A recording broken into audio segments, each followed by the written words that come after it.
same and more in 2019. And that is exactly why I don't think we can call this El Clásico yet. Fnatic, they're waiting at the top, and it'll be up to this new SK to show us if they can live up to their enormous legacy. It is time for the moment we've all been waiting for as we start the very first LEC season with Fnatic versus SK Gaming. Thank you so much, Sjokz. Ladies and gentlemen in Berlin, welcome to the 2019 LEC Spring Split. I'm Quickshot, he's Vedius, and we're about to jump into game number 1 of the European 2019 season. I love everything about our Ready Check and the set and the stage. And Vedius, you know I am the EDM grandpa of Europe. Of course. Seeing Fnatic in SK, it just warms the cockles of my heart as one of the oldest members of the team because it even predates you. Yeah, I remember watching this at home. I remember watching the Backdoor live. I remember always seeing Fnatic and SK going at it. But now we get to see some brand new rosters. We get to see the kind of storied Fnatic now going up against the rebirth of SK Gaming. And we're guaranteed to have an exciting game 1 as we kick off the League of Legends European Championship. I sincerely hope there's a bunch of viewers out there that don't know the Fnatic SK stories, because I plan to tell you them in-game. He's got his book ready. I do indeed. Before we get there, though, we do need to talk about the draft. So, Vedius, set us up. Patch 9.1, we're seeing these teams setting up. We've seen a couple of leagues playing already. Both LPL and LCK have a number of games under their belt already, so we've had a taste. But what should we expect from European teams and pros? So, Galio, Lissandra, going to be very high priority picks for many of the mid lane champions. But largely, that's one of the few that you won't see flexed very much. And that's why I start with them, because the meta right now is entirely revolved around flex picks. Champions that can be played in literally every single role. At the World Championship, many of you saw the flex between mid and top lane champions. It has expanded beyond that. Mid, top, jungle, bot, support. All of it is being flexed by literally everything. All right, so let's see who's going to have the advantage then. Of course, in terms of side selection, blue-red, Fnatic will be on the blue side, SK Gaming will be on the red side, and you have to feel that with only one change to Fnatic's World Finals roster, albeit a huge change, they are the favorites in this matchup, and it's up to SK to upset the apple cart. Now, SK Gaming, of their 5 members, 3 of the 5 players played alongside one another in the LVP on the Mad Lions roster. So there will be some synergy, there will be some teamwork amongst these players, and I'm excited to see Werlyb, the man back in your screen, and what he will play as we load up into draft. And here we go, ladies and gentlemen, the first draft of the 2019 LEC Spring Split.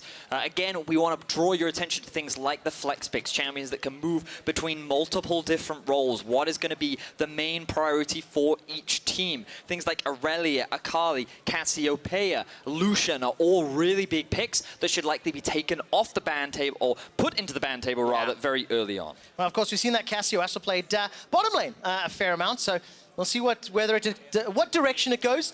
2 returning coaches to the stage, of course, Youngbuck on your screen right now. He's taking on Sheepy.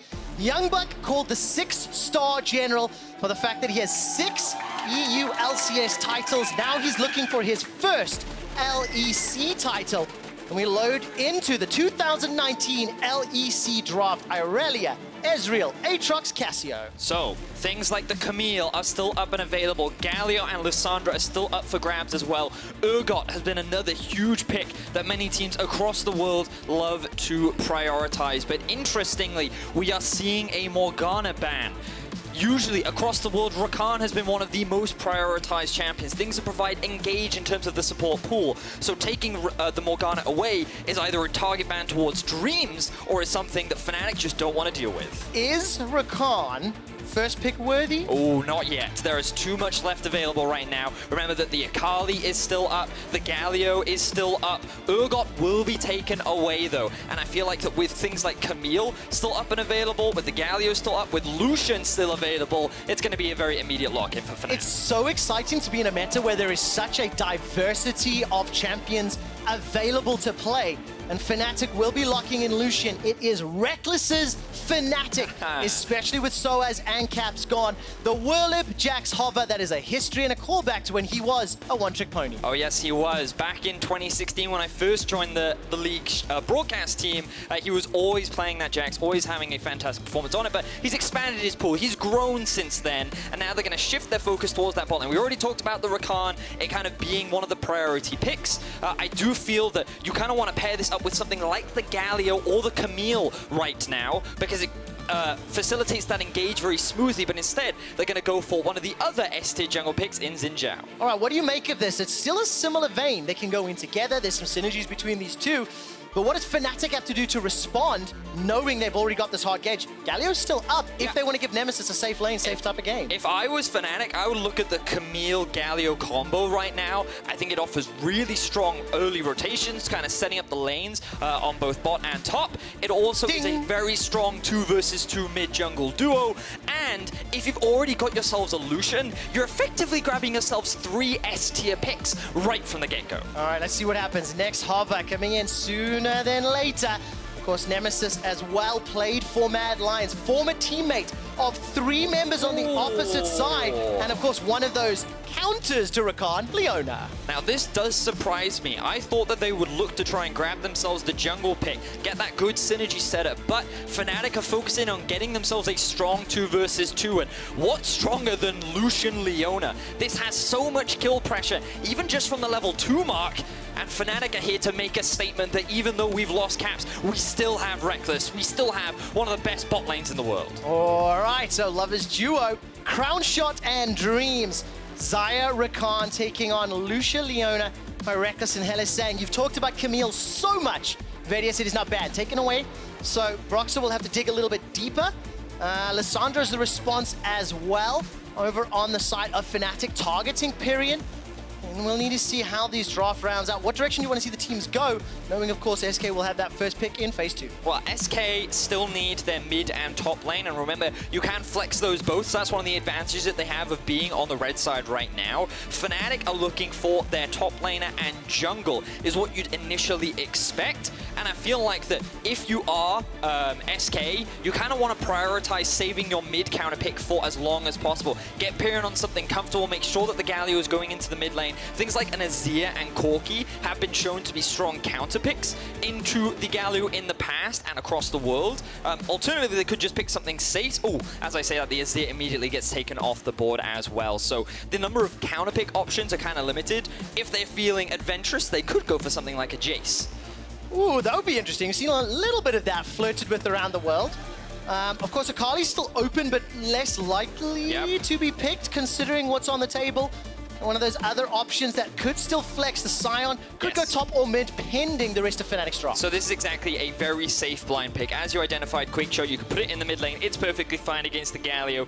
It's not going to die, and you can move it up to the top lane as well. So SK just waiting to see what Fnatic round out with. All right, so for SK Gaming's first game back on the LEC stage at the top tier of League of Legends, nearly 3 years. They've nearly got their team composition around out. And Vedius, you'll be happy to see Broxah playing Nocturne. The last time he played Nocturne was at All-Stars under your advisement, and it didn't go very well, but this is a very different beast. It was in the mid lane, yes, and interestingly, you know, I wrote Swain in my preparation, and I thought the only team that's likely to pick it is Fnatic, but I feel like that it's fallen so far out of meta that probably won't be as prevalent, but something that Bwipo has shown pretty much throughout the entirety of 2018 is that he loves this champion, he finds success with this champion consistently, and it does really well into champions like Sion. So it kind of forces that down into the mid lane, so now SK will be looking for something else up top, but instead, they go for the Corki that we were talking about earlier. So you like the Corki into Galio. What I see from Fnatic is a press R type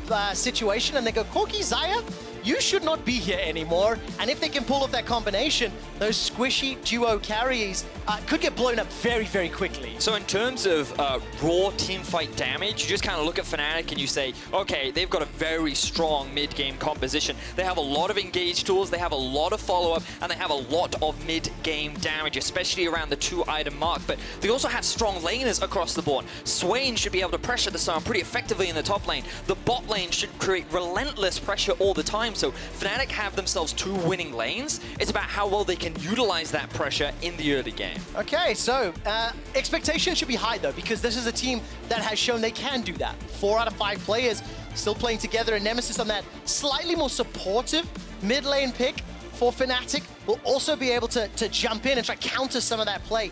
We're talking about Vedius. Ladies and gentlemen, it is the first game of the 2019 LEC season. Throw those flares up and let's see if Fnatic, your European World finalists, will be able to pick up their first win of the Spring Split. I am excited to see how this goes about. I've been waiting so long for European League of Legends to come back. Quickshot, second best league in the world. World finalists on your stage going up against the rebuilding SK. What better way to kick things off? We have exciting games. We're gonna have a lot of bloodshed. Are you ready, Quickshot? Not yet, but I will be once we load onto the Rift. Of course, a prediction there from a little animation. Whether or not it'll work out, that will remain to be seen. Ladies and gentlemen, it's Fnatic taking on SK. Normally, this is where I would be jumping up the hype. We do have a small pause. Reminder that it is new players to the stage, new stage to the stage, and it is SK Gaming that have temporarily thrown down the pause. And of course, Vedius, as I mentioned, it's been a long time since SK played. They were relegated late in 2015, and in actual fact, the last game that SK Gaming played in the EU LCS was against Elements. Ooh. Do you know who happened to be calling that game? Was it you? It was indeed. Got a very special place in my heart because SK Gaming and Fnatic are 2 organizations that go back a very, very, very long time. They've been around for decades now, and they've competed in multiple games. That's what Sjokz was talking about, and that's also why, when the 2 frontmen were Spanish, an initial El Clasico came about. But SK has to live up to that legacy again, have to prove they belong. And that's the big thing, right? Like, that rivalry doesn't exist right now. This is a new team. It is a very different Fnatic. But this is their opportunity to reignite that battle, to recreate what the rivalry was so long ago. Unfortunately, the pause has quickly been resolved. Quickshot hypers into the game. Ladies and gentlemen, put your hands together as Fnatic take on SK Gaming and the debut match of LEC 2019. Gonna put my projection goggles on, Vedius. Turn to you and say, it's up to you to tell me. Where will the action be happening? Give me a lane, give me a reason. So, the thing about SK's comp is it's definitely a little bit more on the scaling side. 2-3 items is really when this composition will kick into its own.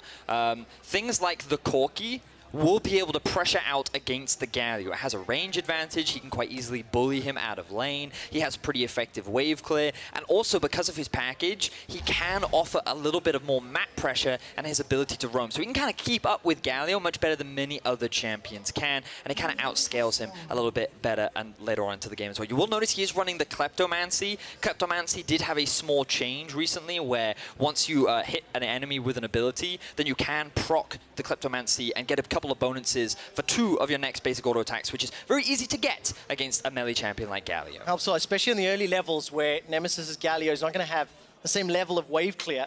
Take a quick look at Nemesis player. Huge expectations for this man replacing Caps. He's a 19-year-old man from Slovenia. And this is a kid who is now stepping into a world finalist mid laner's position, and expectations couldn't be higher, especially for an organization like Fnatic. Oh, for sure. But what we have heard multiple times from Fnatic players and Nemesis himself is that he is not here to be the next Caps. He is here to create his own legacy, to kind of be his own player, and how he fits into Fnatic is yet to be seen. That's what we're here watching, what we're waiting to see. But what we do know for sure is that he is not trying to just be Caps too. Yeah, of course, it's going to be a difficult situation. You know what? Europe has a pretty storied history of successful rookie mid laners. Yes, it does. Yes, it does. Stepping up to be very good ones. So expectations and possibilities are endless. And he is going up against Pirean, who he did actually have a lot of respect for. And while Pirean didn't have the best competitive year in 2018, still being on SKT has to mean something. And the fact that he is in a winning matchup and able to create pressure in the early laning phase is working out quite favorably for him so far. Well, Bwipo is being pretty favorable in the top lane, also sitting on that Klepto Swain, using the full rotation. of available spells to bully Werlyb back ever so slightly, and you kind of expect that in these early levels where Swain can just push Sion around. Yeah, he typically will, and we talked about it in the draft, how Fnatic have the top and bot are kind of pushing in their favor. You can already see that on your mini-map, but we talked a little bit about what SK will be looking to do in this game and how they have that pressure around the mid lane. What SK will likely be looking to do is around the level 6 mark, for the bottom lane, is when Selfmade could look for a gank. If they could bring Pirean down to the bot side of the map as well, that is their kind of avenue of attack. And if they can get Rekkles behind and start getting Crownshot those items faster earlier into the game, then SK is in a good position to challenge in the mid game and then can rely on their scaling later on. Vedius, it feels like Hylissang sort of knows that because he's gone into the river and back at least 2 or 3 times since the laning phase began. Keeps sniffing out, trying to see where Selfmade is. You can see Selfmade already cleared out that Scuttle Crab and is trying to push through his jungle. And while Bwipo's pushed this wave in, he's just trying to deny Werlyb as much CS as possible and get those Klepto stacks as quickly as he can. And I also want to bring attention to a couple of the rune changes that have happened as well, because you can see Selfmade running Hail of Blades. He actually has his eyes on the top lane right now. And let's see, First Blood is available. Decimating Smash gets the knock-up onto Bwipo. Werlyb's down to 200. First Blood secured by SK Gaming. Fantastic start for SK. They punish the overextending Bwipo. He doesn't have any vision towards the top side of the map, and he ends up getting punished for it. Very clean kill. SK off to an early gold lead. Yeah, very nicely done. And of course, Selfmade is one of the more hyped-up rookies coming to the league. Polish jungler. Played a lot, has been playing for several years in the ERL, the National League scene. Also played with Mad Lions, one of the very, very successful players in 2018. And once again, just trying to show his dominance on a stage, this time the LEC stage. And as we mentioned, Hilly, he's sniffing. He's trying to make sure that Rekkles can push and farm safely. Now, it is Broxah who is looking for an opportunity. These players are not giving me a chance to talk about some of the cool new stuff that we have on our screen. That is kind of what the meta is revolved around right now. A lot of lane pressure, a little more jungle involvement, and kind of like lane dominance. How teams utilize that pressure is a really good indication of a strength of a team. And while Selfmade found a good punish onto Bwipo, it hasn't translated into a significant lead just yet. But the lanes are kind of going as we expected, Quickshot. Top lane and bot lane in favor of Fnatic, mid lane in favor of SK, but that kill to Selfmade means that he's still keeping things pretty even across the board. And it's actually very exciting for SK when you think that Sion's going to be one of the primary tools jumping on the front line, and Selfmade may find an opportunity in here behind Rekkles and Hylissang. Now he did, remember we talked about him looking for an opportunity in the bot lane. Dreams goes in. All right, Dreams manages to dash in, dash out. The Zyrakan duo doing work. Summoner heal already blown. Zenith Blade buys some space for Hilly. The knockup from the 3-talent strike into a root. Hilly's down to 100 HP, 80 HP. Escapes with his life. Rekkles and Hylissang survive the gank. Great use of the Eve from Hylissang to close the gap against Selfmade, briefly stun him, and then also escape from Crownshot and Dreams. That provided enough time for them both to escape, but it did cost them a lot of summoner spells. So good gank coming up from Selfmade, and I love his early game pressure. We talked about how he is a hyped up jungler. He's someone that we wanted to keep our eyes on coming into the new LEC season, and so far he's having a fantastic debut. Let's talk about Xin Zhao versus Nocturne. Kind of expected. I feel I prefer the Xin Zhao early ganks, but Broxah's getting close to 6, getting close to Paranoia, and to try to turn that back around. Yeah, and the thing about Nocturne is he's much more about getting that first item and having the Paranoia, where you'll see much more of his jungle involvement. But for Xin, especially with the Hail of Blades, he has so much damage in the early game. Hail of Blades, due to how it was changed, gives you 100% attack speed the moment that you're in combat with another champion, and it's so much burst damage, it is so effective, especially early on, and it also doesn't proc on your auto attack reset. So he can auto into his auto attack reset into auto, and then people just melt. So he's so strong in these early levels. He becomes a machine gun of auto attacks, yes, one might say. Well, we got a brief moment respite here as all the laners have gone to pick up some of their first tier items. BF Sword for Crownshot, we've already got the Cutlass sitting for Rekkles, Sheen for Pirean. Broxah's going to find Selfmade, but it's level 5 to level 6, and you can see immediately Pirean was leaving the lane. Now, one of the things I wanted to mention, Vedius, that if some fans haven't been watching since last year, or All-Stars, turret plating is now a thing. Of course, as you start to pitch those waves, additional defensive stats and additional gold to be gained for each turret plate that you knock down. And this is why laning is so much more important right now, because if you have a strong lane, it means it's easier to get gold into your strong laners, and then you can translate that into even bigger leads. And so far in the bot lane, things have gone heavily in favor of Rekkles and Hylissang, but after that gank from Selfmade, the pressure has come off. So now that turret plating is in a much healthier state, and it is Crownshot and Dreams that can look to start chipping away at this tower, especially once they get level 6. I want to see SK make another gank towards that bot side of the map. Well, seems like every gank Selfmade has already put in place has been effective, has secured themselves the 500 gold lead. One thing to note, though, that with Broxah's invade and some support from Bwipo, he was able actually to steal that red buff. So Selfmade's not going to gain access to that one for now. And Werlyb is just trying to hold on. He's level 7. He's got himself a Catalyst, but he's down 10 CS. And Selfmade is just coming up to try to protect him, as Bwipo is just doing Bwipo things, really, but it's also a matchup that is somewhat favored. Yes, the Swain just using his range advantage, bullying the Sion around. We talked a little bit about in draft how it can be difficult, but now let's kind of look at options for Fnatic, because we talked a lot about how SK will be looking for these couple of opportunities. Selfmade has made a lot of great things happen in the early game, but now the level 6s are coming through for Fnatic. Hylissang, when he hits that level 6 mark, should be able to work with the Nocturne to set up an effective gank, potentially diving up towards the top lane. Galio, Nocturne, Swain, really effective trio at being able to find these really good dive setups and making these plays happen. So now that these levels are coming through, this is where we should see Fnatic start being more proactive on the map. All right, Unstoppable Onslaught was thrown down. I was keeping my eyes on Selfmade because I thought he was going to be the one that's proactive. Wasn't the case. And of course, for Fnatic, they are a little bit behind. Correction, they're in fact a little bit ahead. Thanks to those Kleptos and the CS that's been picked up in the top lane. Bwipo's doing a lot of good work. So kudos to him there.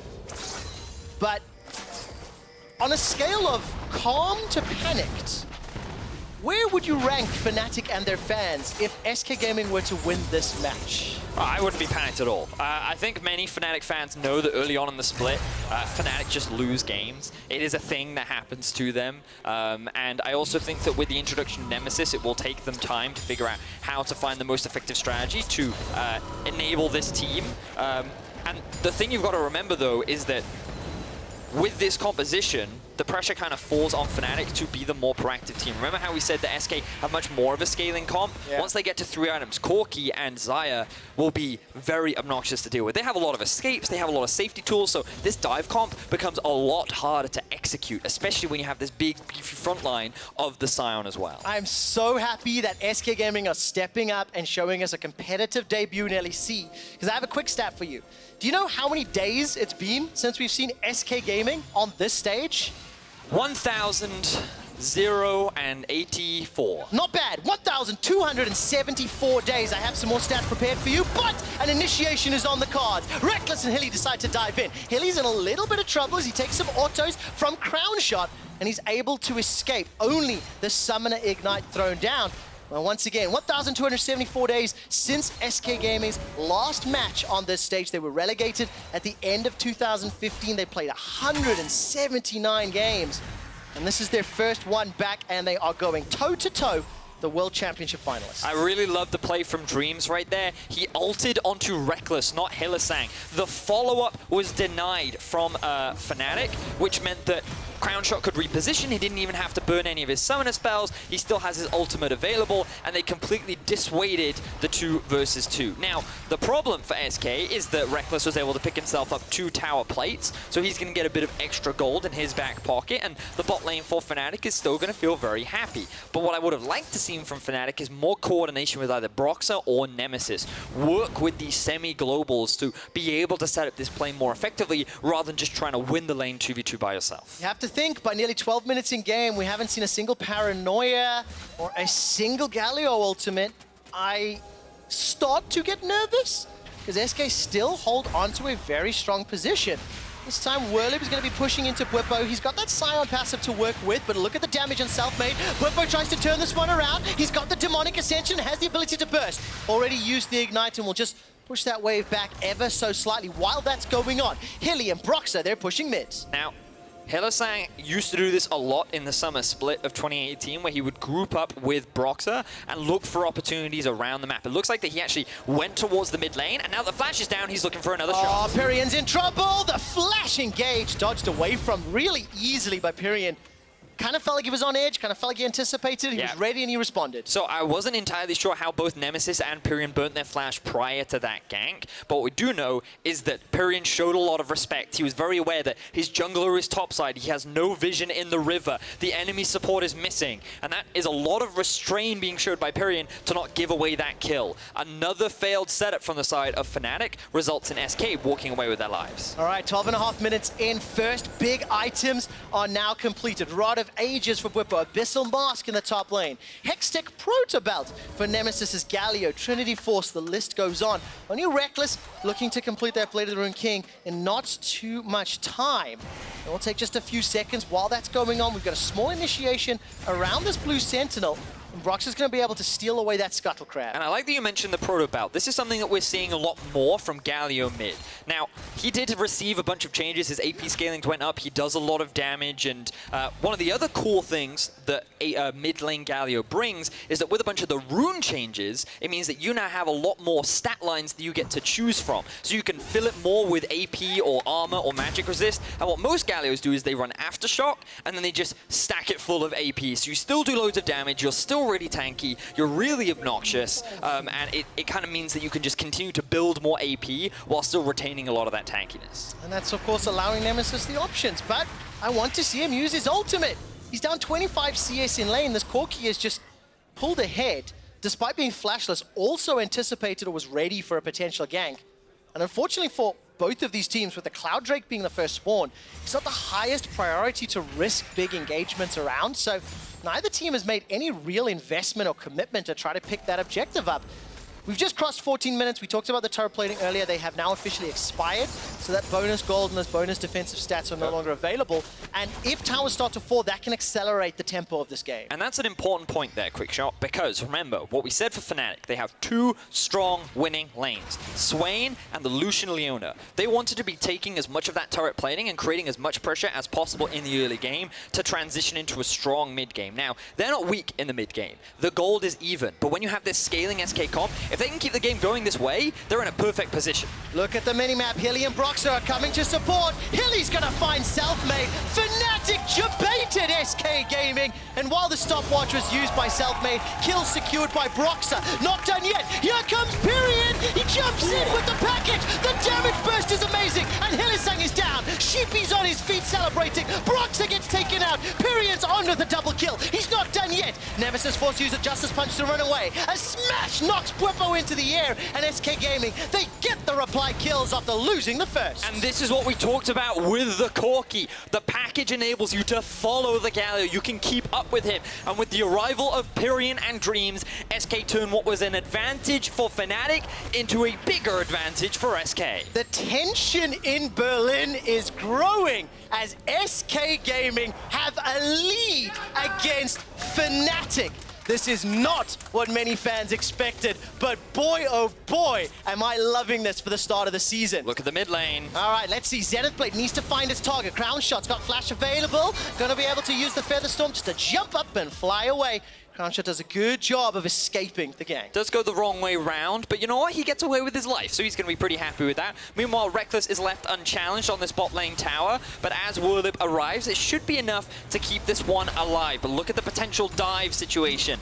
Broxah is making his way bot. Leona's hanging around as well, but nothing will likely come off the back of it. So SK looking pretty good.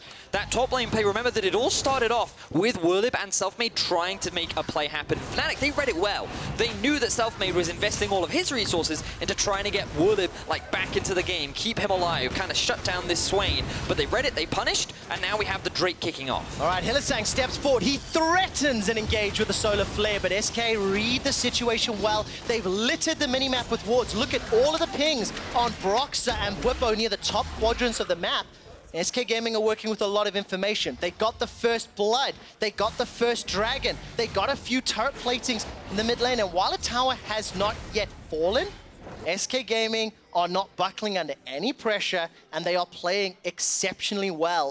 Of course, it's Pirean, that mid laner that you talked about, who was a substitute for SK Gaming and has a number of teams under his belt, but SKT, thank you, SKT. Now playing for SK. Right, so just a testament to the ability. This is the replay that we were talking about a little bit earlier on. Fnatic, they read the play, they saw that Selfmade was going to come towards the top side of the map, they punish it. This is really good from the side of Fnatic. But then, while this is all happening, Dreams has already rotated elsewhere on the map. He wants to try and catch up to Hylissang, and that is such a fantastic flash into Taunt, into Knockup, to set up Pirean to come in, deal the damage, and find 2 quick kills. I don't believe they translate this into anything more due to the tanky nature of Bwipo and Nemesis, but the fact that SK were able to react so quickly and cleanly shows that this team is no pushover. Yeah, absolutely not. And I really feel like Selfmade has been the one of the players that has been a huge impact this game. We just caught that picture-in-picture. Selfmade helps Pirean knock over the mid tower, while up in the top lane, Werlyb was able to secure the top. So it's 2 tower advantage, a 2,000 gold lead for SK Gaming. And Selfmade is this new, hungry Polish jungler to the scene. And his debut match in the LEC is really impressing me with the decision-making, with his pathing, and just, he's everywhere his team needs him.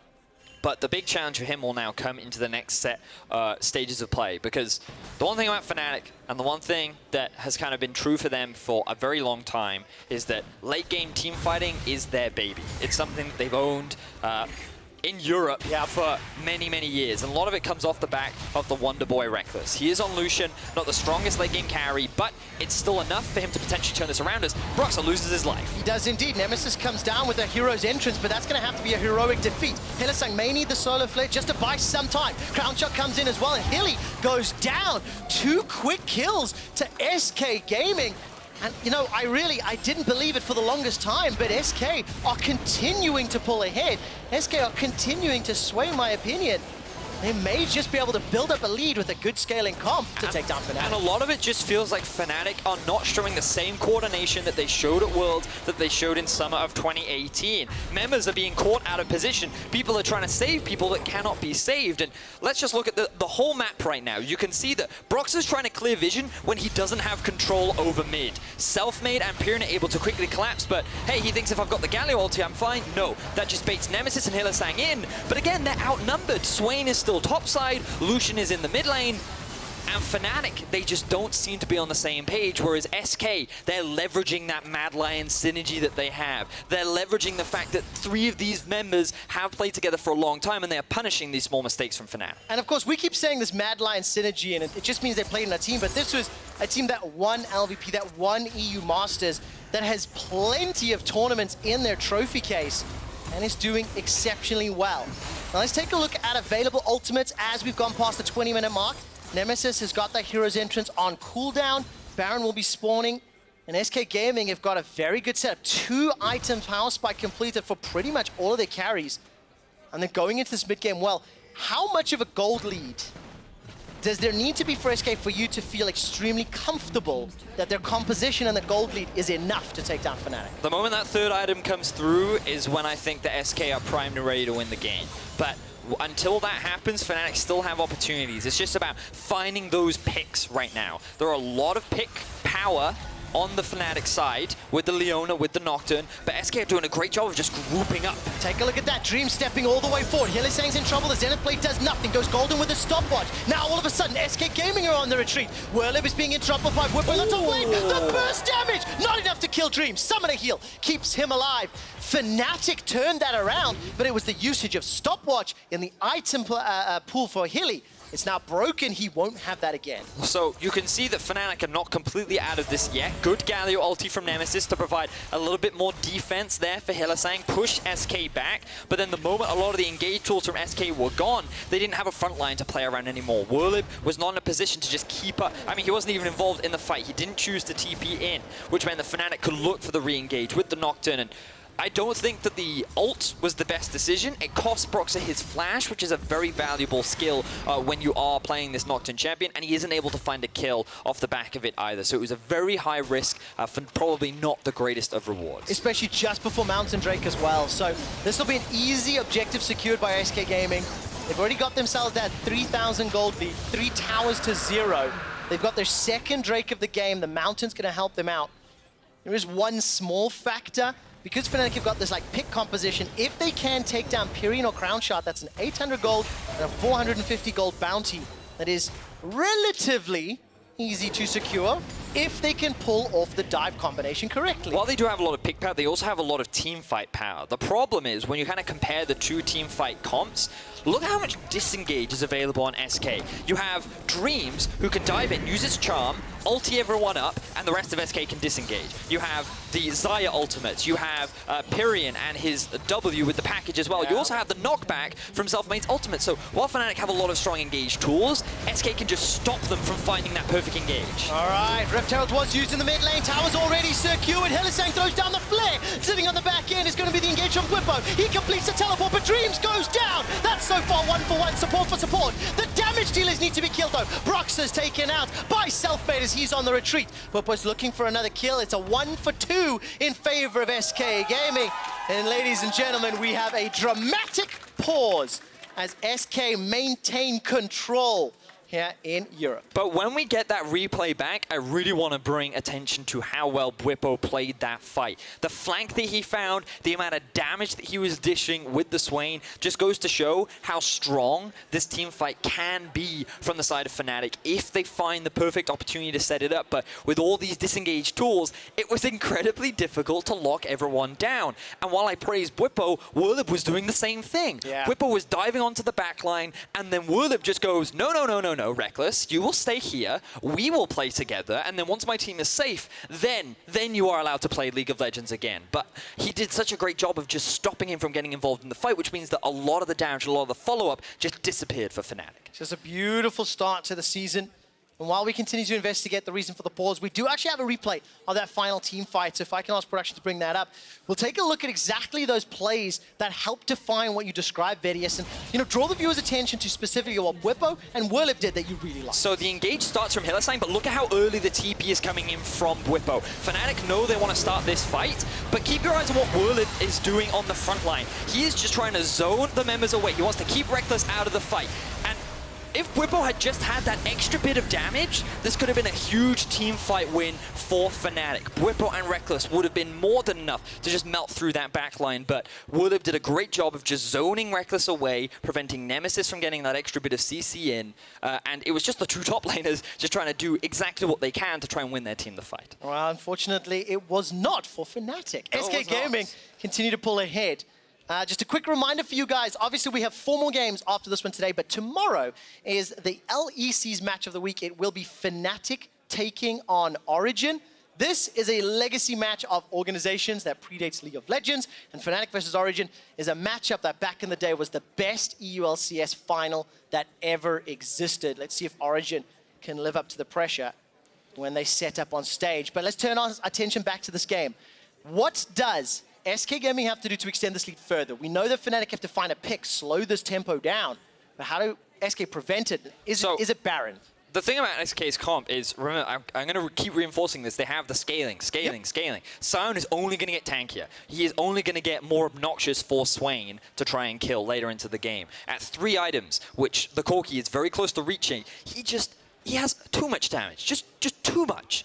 And then the Xayah is in a very similar boat. And you like in that point in the game, he's going to be dealing more damage than the Galio, more damage than the Lucian as well. So SK, they just kind of need to keep pressure, but they don't need to overextend or force anything. The onus kind of falls on Fnatic. And the situation that you just saw is what they want to be doing. They either want to be finding these fights around Baron, maybe they want to find a fight around an objective that SK is sieging up towards, something like a dragon, and they want to try and out-team fight SK. And again, that team fight was very close. A couple of small differences in execution for Fnatic could have been the swing that they needed to come back into this game. All right, so that's a big benefit for Fnatic. Just a few small tweaks in these upcoming team fights, they can bring it back. But when I look at these play cams, there are some concerned faces here on the side of Fnatic. I had some big praise for Broxah because I loved his performance at the World Championships. And YoungBuck backstage sitting with the support crew. This is your 6-star general. 6 EU LCS titles consecutively picked up under the leadership of YoungBuck. And he's looking to pick up the first LEC. Now, it's a long season. There's 9 weeks of games. This is the very first opportunity for Fnatic. They play Origen tomorrow. But what a headline it would be for SK and Origen to potentially beat Fnatic All right, so in week 1. There's that, right? But you look at SK and they play Misfits tomorrow. And you know how, I don't know, for those that may have listened to the Euphoria podcast, early on in the split, something that Frost was very adamant about was that maybe Misfits won't be that strong. She actually put them down in 8th, below SK. And then you kind of look at how SK are playing right now and you're like, you know, and you're kind of like, oh, that could also be a really exciting matchup. So LEC is already proving that we have a lot of new teams, a lot of competitive teams, and some new names that are looking to make a statement. It is, and of course, you know, we are praising SK a lot because they are doing a lot of good things. We do need to call out the fact that Fnatic have not pulled the trigger on those ultimates frequently enough, in my opinion. I feel they could have been a little more proactive. I agree. While we continue to wait, I just want to give you guys an update, ladies and gentlemen. In the last team fight, Fnatic did report some latency issues. So league officials are reviewing the footage. We use a software called Shadowplay that will allow them to watch from the players' perspectives. While league officials are investigating, we will continue to buy some time and then get ourselves pushing forward for the remainder of the game. But for Fnatic, it's all eyes on them. For them, it's everything to lose, so to speak. You know, they come back as the second best team on the planet to Europe. That's very true. And I mean, we have to give them the benefit of the doubt that they are missing some of those components. They are indeed. They are indeed. Still doesn't make it less dramatic. That's very true. But yeah, high expectations for Fnatic. On the podcast, there were people, I mean, we had Frosk and Deficio both saying that Fnatic should be at a very high tier. Like, coming into the split, you should have high expectations of Fnatic. They still kept 4 of the 6 members. Bwipo was the guy that primarily played at the World Championship. Yep. He introduced things like the Victor Top, where he, quite frankly, obliterated Licorice with. He had a fantastic tournament overall. And kind of expectations were very high. Even with the new rookie Nemesis, people weren't necessarily expecting him to just come in and obliterate everyone, but expectations were still high for this team. And across the board, a lot of people didn't really know what to think of SK. People were familiar with some of their players. People saw, okay, I recognize some of the Mad Lions players. Okay, they've got Pirean. I remember Dreams from his stint on the Mysterious Monkeys. He showed some cool stuff. He showed some, and he played a little bit as the sub for Vitality last split as well. And so, like, you kind of look at this roster and you think, okay, I can kind of see some cool stuff, but I don't think they can really contest against the top teams. I don't know. But early on in the split, when they're utilizing the synergy that they already have against the Fnatic that is still kind of figuring out how best to play the game, they're taking advantage of that and they are playing extremely well. What makes me very excited is when I think back to 2018 Spring Split, we came in with very set expectations and teams stepped up and surprised us. We had the most competitive split ever, down to the point that on day 2 of week 9, playoff spots were still up for grabs and being secured. So to see, you know, a new team under an old returning organization already stepping up, it gives me a lot of hope and excitement. We're going to see Rogue and XL later in the day, the new look Origen as well, and it's just, there's a lot to be excited about for the league this year. And I just kind of, I'm going into analysis mode a little bit, if you don't mind, Quickshot. Please do. Something that I've spoken to a couple of analysts in Europe about is how pressure is important. And you'll hear a lot of analysts kind of across the world talk about which lane is winning and which lane has pressure. But the difference between what makes a good team and a great team in the current meta is how you utilize that pressure. And it's all well and good having a winning lane, but if you don't take advantage of it by either translating that lead to other lanes, maybe snowballing for early turret plating, if you don't try and take advantage of that, then you're kind of missing on opportunities, and it gives the other team windows to take advantage. And what we've seen in this game is Fnatic haven't had an opportunity, or they haven't really shown a willingness to try and use the strength of their lanes. Instead, they've just kind of reacted a lot to what SK has done. And I think it's so important that you highlight that, because on the side of SK Gaming, Pirean is 3-0-3 on this Corki. Yes, he has a favorable matchup into the Galio, but to put some things into perspective, at 23 minutes in game, Pirean has a plus 38 CSD over Nemesis. He is also plus 3,600 gold over Nemesis. Now, the reason those numbers are important is Fnatic as a team are behind 2,800 gold. So Rekkles and Bwipo are picking up some of the slack. Yes. But this matchup, this pressure point, has been utilized effectively. And this is credit to SK's play by doing the right things, by making the right decisions when they have the advantage. And again, just further impressing upon viewers and ourselves that Fnatic's hesitancy has kind of put them in this hole. Now, it's not game over.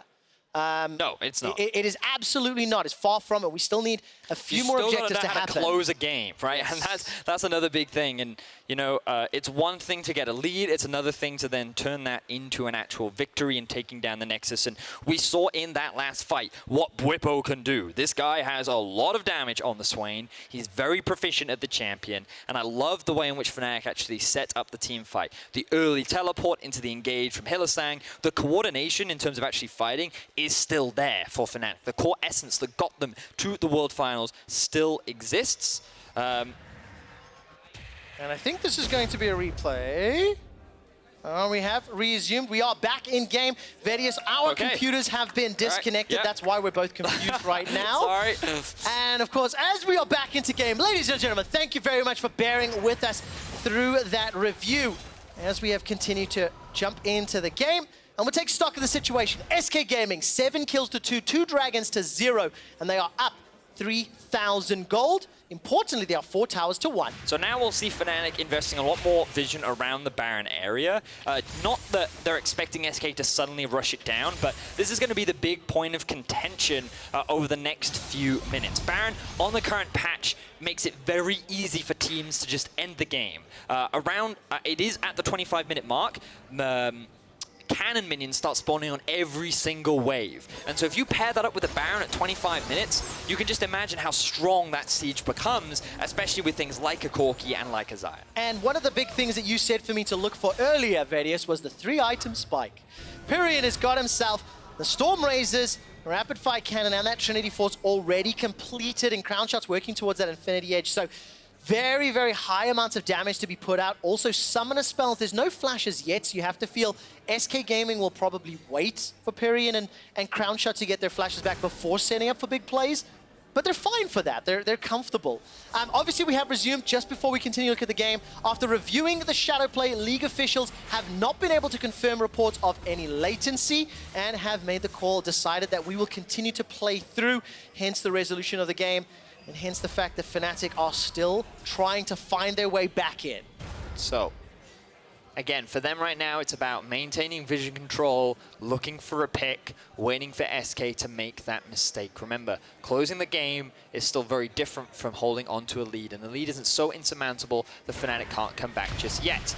And this might be the pick they're looking for. So much damage on the Selfmade. He's got Flash available in support. Here come Dreams and Pirean. The Valkyrie's available with the use of the package. Pirean's on a rampage. A 900 gold bounty. It's going to get dove on by Broxah, but there's no follow-up. There's not enough damage. There's no Galio ultimate, and Fnatic are in so much trouble. Werlyb escapes by the skin of his teeth. 100 hit points to speak of, and SK Gaming get 2 kills from Selfmade being caught. What started off as a big pick for Fnatic ended up in a huge team fight win for SK. They turned that around beautifully, and so much prop has to go to Selfmade. He remained calm in the situation. He used his ultimate to split apart Bwipo and Hylissang, and then he just relied on the rest of his team to get that collapse in. And Dreams, with the initiative to go for that engage, dive onto the backline, use that ulti because he knows that the rest of his team is going to follow up, was exactly what they needed to find those kills and get another big advantage over Fnatic. I am so impressed by SK. They stared down the barrel of the beast and they did not flinch.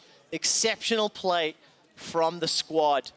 And I'm starting to get very, very anxious for Fnatic because that's another team fight in a row with these little nuances, these little details where Nemesis's ultimate is not in combination with connecting with the paranoia. Had Nemesis and Broxah been able to land on Pirean, potentially, with the CC, could have been able to pick up that kill and turn that around. But, you know, hindsight is always 20/20. The first thing we'll do is we'll look at the position of the mini-map when we go into the replay, because it's really important that when committing to a fight, you're aware of where all the pieces are on the chessboard. And what it feels like is that many of the times when Fnatic have tried to go for these plays, their pieces have not been in the right place, whereas SK's just conveniently happen to be in a position where they can answer it. And this, to me, feels like another situation where Fnatic, in an attempt to try and come back and get something back, they're going to try and... they overcommit to the play, and SK ends up punishing them. We used to say, in terms of chasing the loss, when you are behind and you feel the pressure, to avoid it, to come back when you're in that deficit. You make decisions, you try to force plays where you can get advantage. Now, Vedius, unfortunately, we do have another pause. Fnatic have once again reported issues of latency. Our league officials will be investigating. While they do so, we're going to head over to the analyst desk. Thank you very much, guys. Let's hope we won't be out of the game for too long. But luckily for us, there is a decent amount to break down because SK definitely coming prepared in their very first game back in the LEC.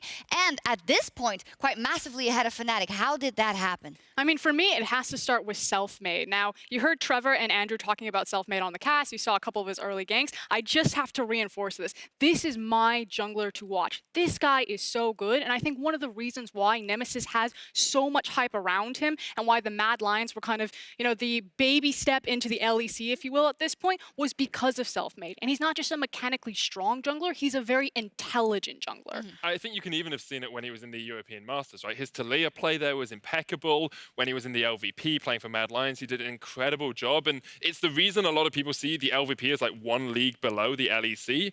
They have so many good players, and people forged that are going to be great in the LEC. And we had a lot of questions. You know, SK effectively gutted 3/4 of the Mad Lions, took that roster, put it on the spot. So we knew that there was going to be some inbuilt synergy between Selfmade, between Werlyb, and between Crownshot, the 3 former members of the Mad Lions. But they didn't bring their shot caller Falco, the support. And so when you looked at the SK lineup, you're like, can this team be able to keep up on a macro level with some of the gods like Fnatic? And the answer so far has been yes. Lovely dragon rotations. They managed to get the Rift Herald. The fact that they got both the dragon and the Rift Herald because Fnatic were a bit late to the call just again goes to the fact that I feel like Selfmade, Werlyb, they're stepping up and they're helping lead the charge. Absolutely, and that together with Pirean in the mid lane as well. They just seem to be incredibly prepared and on the money in their very first game. So we have to put it on the side of Fnatic now and ask, are they then not exactly there yet? It kind of feels like it. You talk about that Mad Lions lineup and everything that's good about it. Nemesis is the one that we are looking at. Can we say anything towards his performance so far?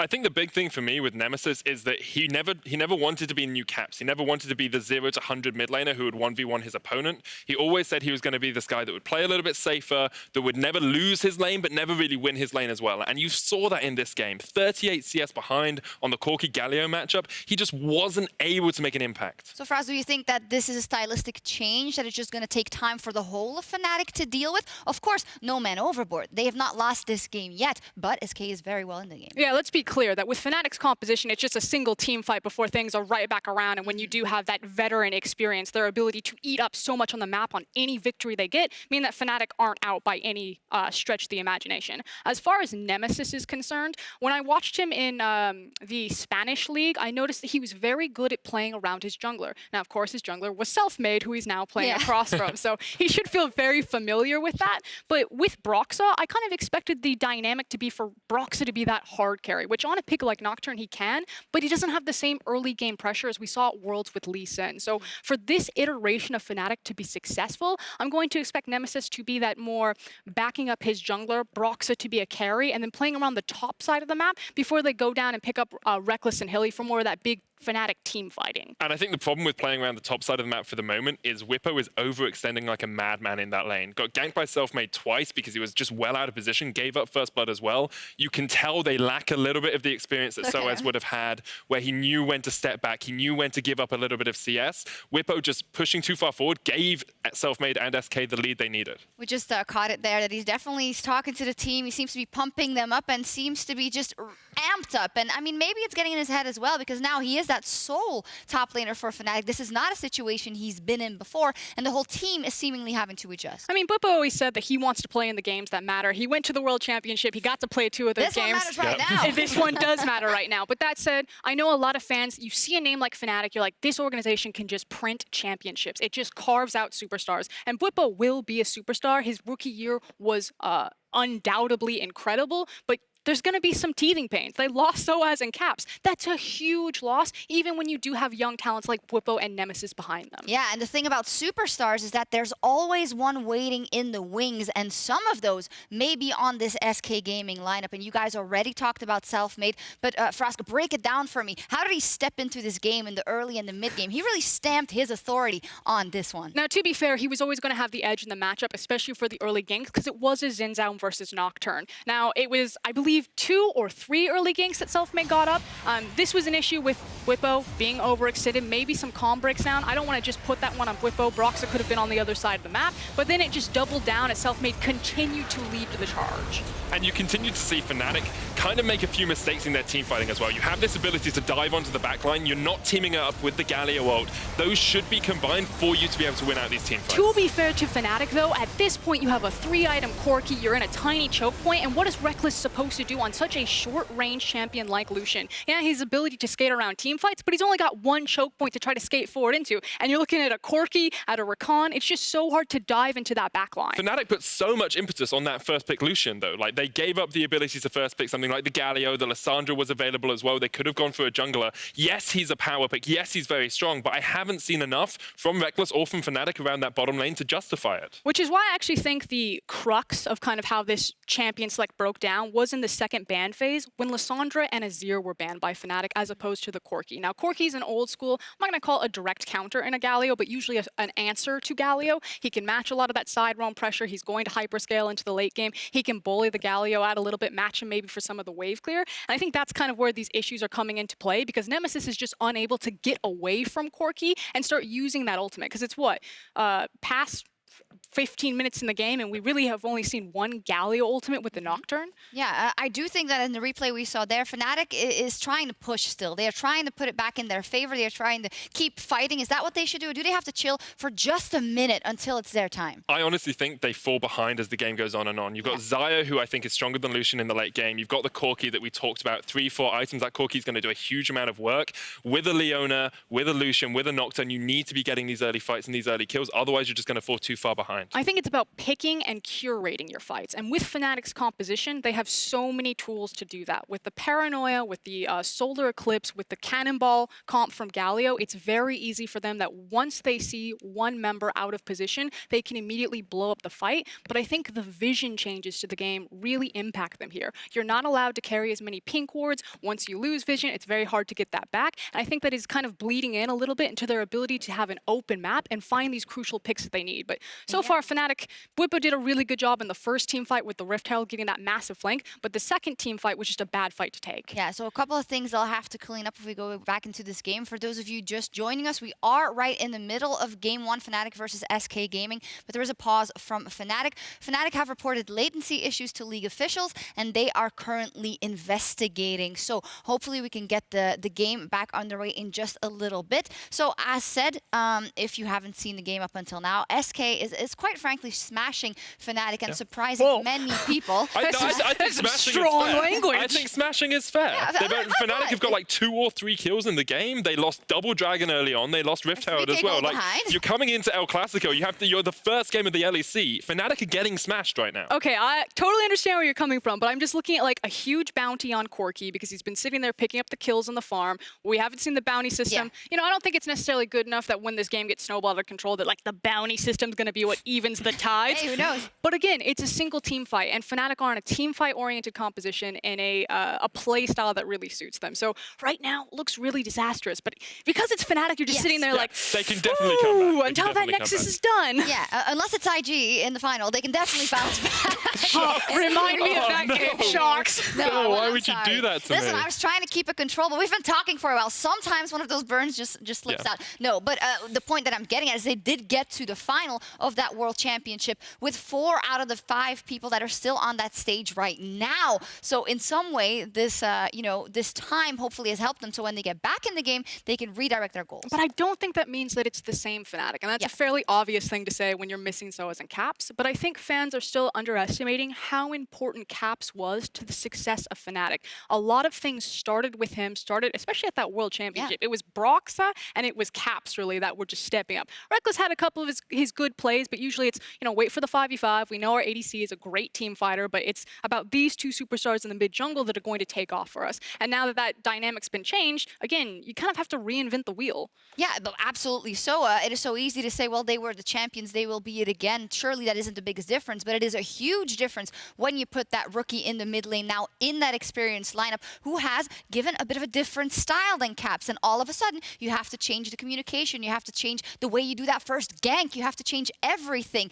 And, well, change it to win this game, which apparently isn't working out too well for now. It's interesting as well, because I got the chance to talk to Nemesis a little bit about his expectations for the league, and he was saying, like, yeah, we'll get first in spring, we'll get first in summer, we'll win MSI, we'll win Worlds, and he's very confident. And Youngbuck's saying, yeah, we have to be very confident. We made finals of Worlds last year. Gotta be. We have to say we're going to win every time. But there was still that level of anticipation for the first few games, because he knew he wasn't captain. He knew that he would have to find a way to work in the meta, and the team has to find a way to work around him. I'd like to see Fnatic put a bit more impetus on Broxah, maybe taking back to something like the Lee Sin, put some more pressure up towards that top You're lane. already talking like they lost and it's the next game. Yes, I am, and I apologize. They haven't lost yet. If that's but your opinion. to me, it feels like Fnatic have lost this game, and SK are going to take Well, it. if that is the case, then let's talk about how huge it would be for this SK Gaming roster to not only come back to the LEC, but beat out that team with which they had such a big rivalry for years and years ago, and just make a win happen on the first day against Fnatic would be huge for SK Gaming. EU talent, I don't know what's in the water in all of these countries, but it just seems like you guys just, anywhere you reach, you can find like superstars to come flying out of the gates out of nowhere. Like no one knew these names. Pirean obviously has had a bit of a tenured history, although with a lot of turmoil, a lot of ups and downs, but Dreams, likewise, kind of the same story. But this guy has been such a solo queue monster. I believe he was like top 5 in Korean solo queue, and no one's talking about him. Yeah, there were so many players on this team that I look at and I think, actually, I recognize that name. Like, you look at Werlyb in the top lane, he was around a lot of years Giants, ago. baby. Playing Jax on Giants, couldn't play anything else for love nor money. Now he comes back, playing tanks, putting a bit more pressure in that top lane. Find all these Just players. doing incredible stuff. Pirean, second place on every team he's on, then comes back and makes a statement in game 1. Dreams on Misfits Academy, replaced by Ignar, now back in the LEC, actually making a statement for himself. Yeah, it feels like all of these players have done great things, but are waiting for that chance to prove themselves, to take that extra step and go the extra mile. And they would have a fantastic start if they win this game here today. And that's the beauty of long-term partnerships. The fact that orgs can now invest in a lot of this talent that they want to build up. Sheepy, obviously former coach of Unicorns of Love, now the coach of SK, has a tenured history of working and kind of discovering new talent, of crafting them. And, you know, I made a tweet on social media that I feel like you can see Sheepy's fingerprints a little bit in some of these team fights. I mean, UOL were so good at just A-ramming mid lane. You never wanted to fight them in that circle of death. And what have we seen? We've seen a couple of mid lane fights where even though Bwipo got an incredible flank, I think the target selection from SK was still really strong.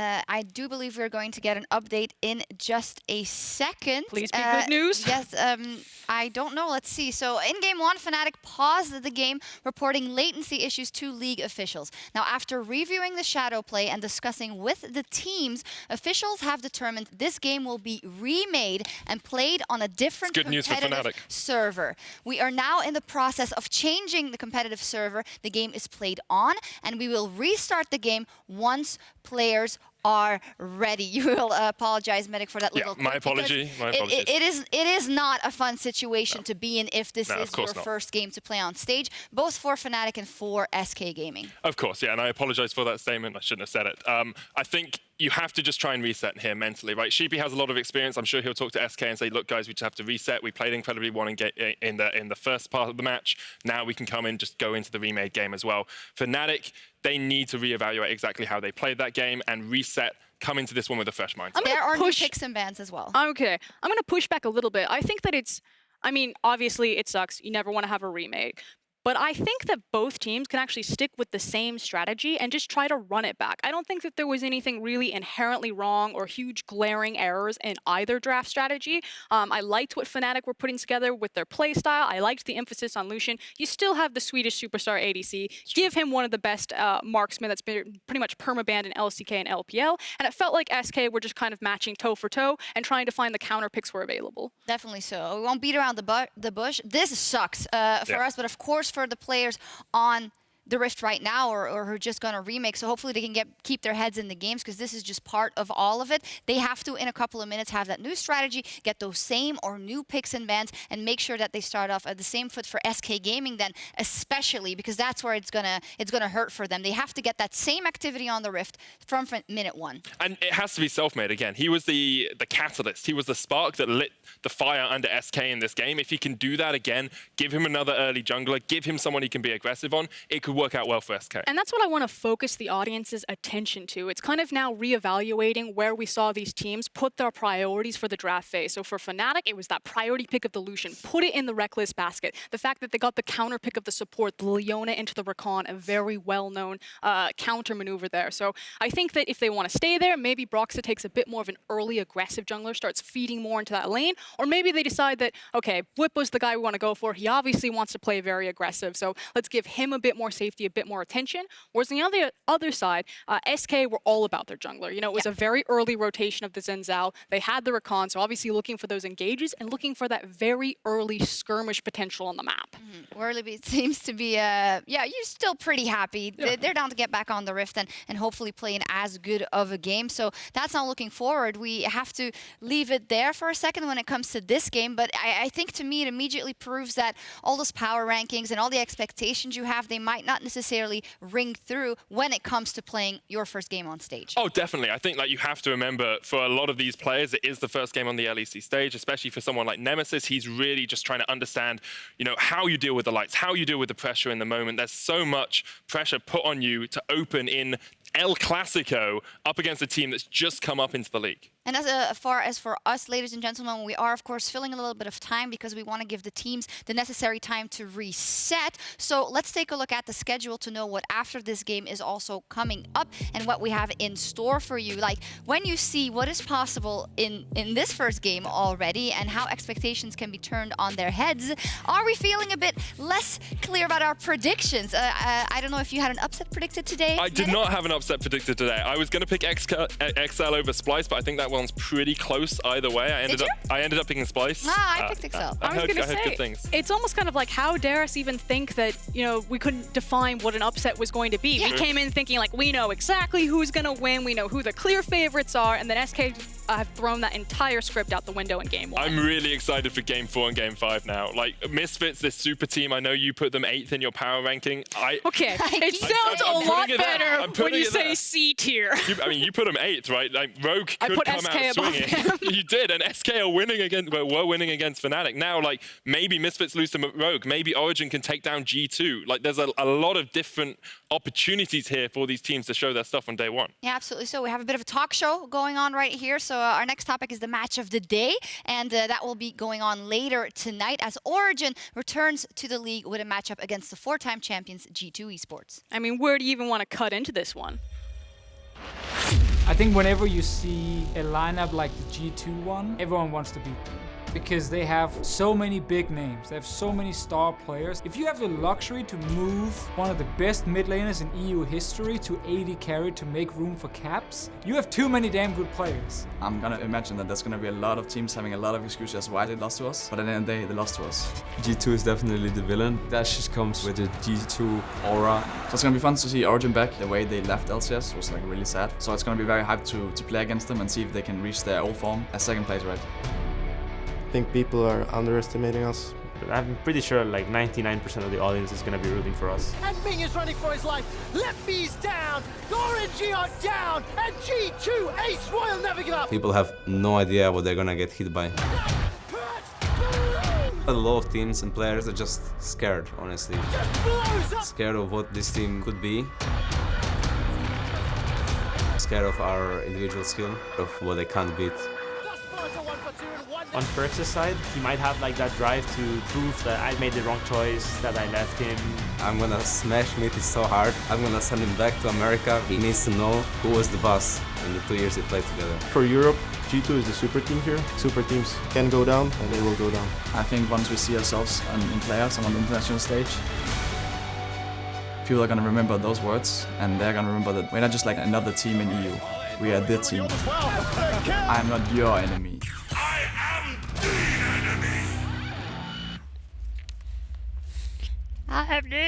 Chills every time. It's very nice. It is definitely nice to see that Caps hasn't lost any of his flair.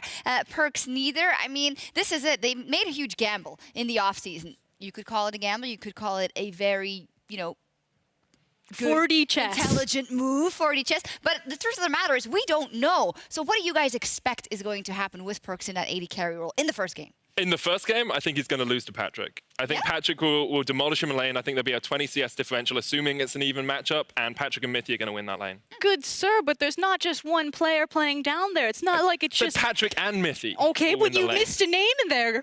Mickey's fine. That's the thing, though. Everyone is always talking about the perks and the caps, and I get it. It's super exciting. But you're still looking at Wunder and Mickey, and that makes that roster terrifying. And I didn't even throw Jankos in there. He can do laundry. He can play Olaf. It'll be fine. 50% at a time. Well, yeah, it's this is turning into a bit of a podcast, actually. Yeah, I think you should name it, Sjokz. What do you want to call your podcast? We don't want to go that much off kilter. Let's continue talking about this matchup. It is the last game of the day. It is ways away now, but it is an incredibly important one when we look at Europe, when we look at the LEC, and when we look at the legacy of what these teams have shown so far, because G2 is really the team that wants to kick Fnatic down a notch, and OG is the team that wants to get back up there as well, but they are going to have to fight so hard if you look at the other teams in Europe. And for me, it's kind of like you've got the sweet narrative aspect of it, but I'm also curious what the playstyle aspect of it is going to be. For G2, before you had Perks moving down into the bot lane, before you had this incredible support and Mickey joining the roster, it was all about the top side of the map. They had those 3 mercenaries. You had Jankos, you had Wunder, and you had Perks, and they could hit you so hard and so fast playing that 1-3-1 style. Now that you do have a more stable bot lane, even if Perks doesn't step up into ADC with Mickey, does that change how G2 want to attack the map? Well, I'm going to just look at the example we saw in the first phases of that Fnatic SK game. Fnatic didn't even change the position. They changed one player who played a bit differently than their previous mid laner, and they're struggling. Then look at G2, who now have a completely new mid laner and have moved their mid laner to the bottom lane. You have to think that there will be an adjustment period. I actually think my worry for G2 is that they're too explosive. I think there's too much going on that team. You don't have the stable voice of a Mithy, of a Cold, of a veteran player who's willing just to take a bit of a step back. Perks will have to do that for me. He'll have to be more of a Rekkles role, have to be more of a team fighter, because otherwise you've got Mickey who likes to go ham, Wunder who likes to go ham, Jankos who likes to go ham, and Caps who likes to go ham. That is an aggressive team, right? You need a stable voice of reason on that team to keep them just a little bit more mellow. Aggression, Unchained Bloodshed, fighting for no reason. Medic. Is this LPL? I'm sold. Welcome to EU. We just do as much as fighting as the LPL. No, but I understand what you're saying, but I actually think that makes it slightly easier for Perks. There's not that responsibility that he has to be the hard carry on the team. He could just sit back and coast. He could play Sivir for all we know and just be like, I'm going to press SAR, guys. It's fine. I mean, there's probably a likelihood that that's going to happen. Yeah. Well, let's see. Let's talk a bit about Origen then. Of course, big history in EU, big absence the last couple of years. And for me, it was really interesting to see what roster they came up with. Of course, Patrick, Sheriff renamed to Patrick, that rookie of last year, now alongside Mithy, one of the most experienced players ever. What's that roster going to look like? How are they going to play? See, I've always rated Patrick. I've always thought of him as like the next upset on H2K. I don't think he really got his chance to shine. And my thought for them as a roster overall is they're going to rely on Alphari being a very strong 1v1 top laner. Cold will be this sort of like chess master, the puppet master who puts everyone in their place, and Patrick will be their key carry in team fight. Is this the roster or the sort of roster you thought would come out of Origen when you heard that they would be back? I expect it's not playing on it, so no. No, the Fisho isn't playing. Yeah, that's We're the problem. disappointed. But do you know what I mean? It's ambitious, It has a lot of players mixed together with a lot of experience and a lot of players who haven't won a title either, I mean, talking to Martin on Euphoria, he was actually so happy in the roster that he got. He thought he was going to get a very different roster, and he basically, everyone that he wanted, he got. The idea is that, like you're saying, you have those two, not rookie players, but very young talents in Patrick and Alphari, and then you just flank them with veterans. So you have that calming voice of Nuke Duck, Cold, and Mithy to just lead these powerhouses, and it's just like, prep the cannon, put it into position, and just let it go. Yeah, and I'm actually pretty confident I didn't vote for them because I think it's a tall order versus G2. I'm going to be honest. You didn't trust Officio? Exactly. I didn't trust Officio. I mean, what is new? It's not because he now works for an organization. But it will be interesting to see. I think they are, like SK, they're going to have a real game plan. They are not going to leave anything to chance Origen when they take on G2. I think my only worry for Origen is that the current meta game seems to be a lot more about getting some early kills, getting ahead, taking those turret placings, getting yourself a bit of a gold lead, and then being able to snowball that into team fights. I think Origen will be the better team fighting team, but in lane, G2 look mechanically stronger to me, so I think they'll have an advantage going into the mid game. And that's always going to be terrifying, and I know a lot of fans are going to kind of hone in on Mithy and just if he makes one misstep, everything is going to blow up. But I took a peek into Mithy solo queue, and this guy is grinding so many games. I think on one champion, Gragas, he had like 109 games played in the preseason. No one else was even close to Mithy. So he's very clearly putting in the hours to get himself back into EU form. This isn't NA Mithy. This is old school OG Mithy. Yeah, and that's exciting to see. I mean, I'd love to talk to Mithy or get to talk to him after one of these games, because we can't underestimate how huge it is for him, because in the end, it wasn't the best time over them for him in North America, and now he's back here, and it almost feels like he has even more to prove. Especially since the last time we saw a European player go to TSM, it was Yellowstar. European support go to TSM, it was Yellowstar. He came back and had an awful time back in Europe. So Mithy has to prove that there isn't this TSM curse. You don't go there and then start just losing out all of your skill. Letting NA down at Worlds, letting EU supports down when they come back. Can you let NA down at Worlds? Listen, they got there at least. I think you need to stop with that, because Cloud9 made it to the semifinal. That's true. That is true. You can't just keep harping on something when it isn't true anymore. Yeah, Medic. Yeah, Medic. I mean, we're running out of things to say. We're just going to harp on Medic now. No, just kidding. Of course, unfortunately, we are still waiting for an update for Fnatic versus SK Gaming, a game that had to be remade. We will be receiving an update fairly soon, so we will continue with your regularly scheduled, unscheduled podcast. Game 3 will be Schalke versus Vitality, and that is one that we can say something about as well. It is the rematch of the semifinal out of summer. Two of those organizations that did fantastically throughout 2018. I love how Sjokz turns. We could say something about that, right, guys? Right? Let me quickly look at my notes. No, I'm really excited for Vitality this split. I think bringing Mowgli in from Afrika Freaks is actually an upgrade. I've talked to a few people, and some people think it's a bit of a downgrade, but overall, having looked at this... So I talked to Broxah, and Broxah thinks Mowgli is not as good a jungler as Kikis is. We talked about it on the podcast I did with Fnatic, and he was just saying, doesn't think he has as much impetus in the early game. He doesn't think he has as much pressure on the map, and Kikis is just stronger, right? Very hard to keep up with Kikis in the early game. Oh, it definitely is. It definitely is. But Vitality relied so much on that volatile style. At Worlds, they defined the meta because they were able to go for those 5-man tower dives at the 10, 15-minute mark. And I totally understand. Kikis, he was a huge reason why Vitality even got to have the Vitality effect at Worlds. He was the guy who turned everything around for them and kind of led that charge. But ultimately, in talking to Yamato, he just felt that, Kikis, Vitality, they left each other on good terms, and that if he wanted to change the most sensitive aspect of the map, he felt that was in the jungle, and he thought that if we just have a really strong mechanical leader, that if you just pair them up with Jizuke, Vitality can go the distance. We can continue that topic in just a second. I do have an update for you guys. I know you must be waiting for it. So a few moments ago in Game 1, Fnatic versus SK Gaming, Fnatic paused the game, reporting latency issues to League officials. Now, after reviewing the footage, the officials confirmed the existence of latency issues and determined that Game 1 will be remade and played on a different competitive server. But furthermore, officials are now confirming that they have determined the cause of these issues and are applying a fix. So that is good news that it won't happen again, at least in this remade game. But that also means that we are still waiting for that new lobby to get made. I will get an update about how long that will take in just a second. Of course, we apologize once again for the delay, and also for Fnatic and SK. Yeah, they're still waiting to get back in that lobby and get back on the Rift. I mean, I'm from the LPL. I'm used to this. Yeah, this was so funny, actually. Because this is a nice chair. Look at this desk. So we were, when we were preparing and stuff, we were saying, okay, we're going to focus on doing, pre-games. We need to introduce these new teams, these new rosters. And I said, well, Frosk, welcome to the LEC. We're focusing on pre-games today. You do not have to worry too much about the post-game analysis. She leaned over. She's like, you don't have to worry so much. It's okay. Don't make too many notes. It's fine. Instead, I'm going to make you talk for an hour about the game.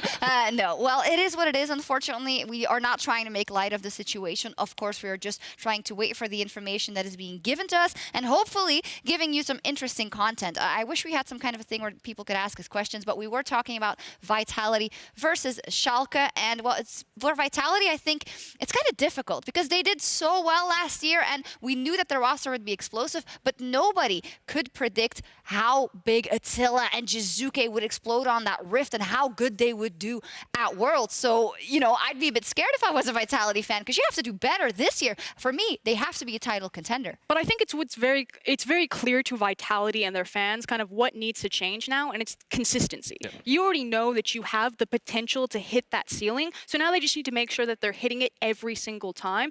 Yamato said that he didn't want to take shortcuts, that he wants to play hard compositions, and he wants to play what he thinks is ideal League of Legends. So Vitality, Yamato, they recognize, you know, we are contenders. We want to lift the cup. Yamato said it's either going to be spring or summer. Did he say he wants to play perfect League of Legends like starting now? Because some of the things I saw, it was great, but it wasn't perfect. It was just going in, going ham, and throwing everything in the kitchen. If it wins you the game, isn't that what League of Legends is about, Yeah, right? It It's depends what not your goal is. about, when people say perfect League of Legends, they think of it only in terms of like this beautiful macro dance. And it's not about that. It's about not taking shortcuts. You know, if we can't play something, if we can't do a certain formation, if we can't play a certain side wave or what have you, Yamato wants to address that and to fix it. You don't just want to band-aid over your mistakes and then just try to play into one narrow style.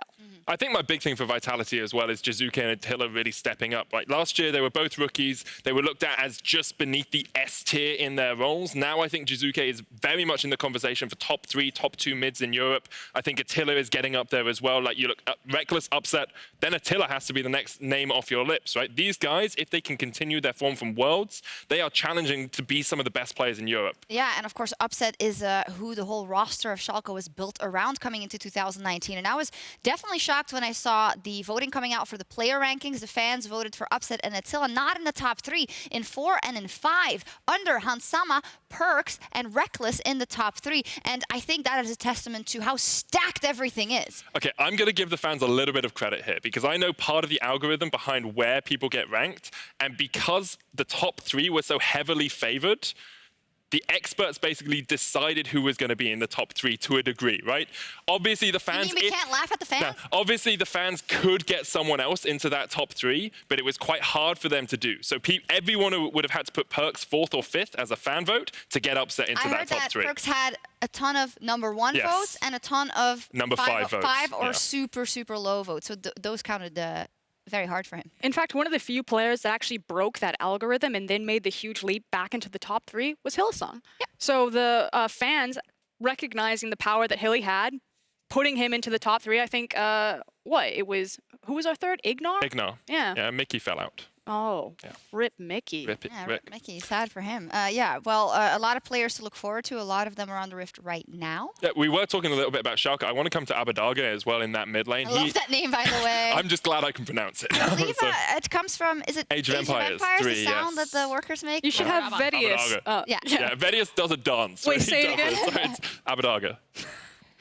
I just look, no, it's not. It's because of funny name. It's because every time you and Vedius say it, you like make the same facial expression and you just try to imitate the game. I'm trying my hardest to make sure I pronounce it right, but he's a very good mid laner. People put him actually. When I talk to people about rating Humanoid, Abadaga, and Nemesis, people would go Humanoid, Abadaga, Nemesis, which is why I was surprised Nemesis went to Fnatic. I think part of that was his success on Mad Lions and Selfmade being there, and obviously Fnatic doing their research, but I would be looking at Humanoid and Abadaga to have a bigger impact in their first couple of days than Nemesis. It is quite interesting. Humanoid has so much hype behind him of people that have been scouting him. He is, of course, up on the docket in the next one, Splice versus XL, but first we're going to have this remade SK versus Fnatic. And yeah, we talk a lot about who are the new faces that are going to come, but who are some of the old faces that are going to show up? I mean, Pirean is one that's been around for a while and seemed like it's now finally his heyday. Just been unleashed. I ran out of things to say. I'm sorry. I've got an old face that I'm excited for. Cabo Shard. Obvious. Are you calling me old Sjokz?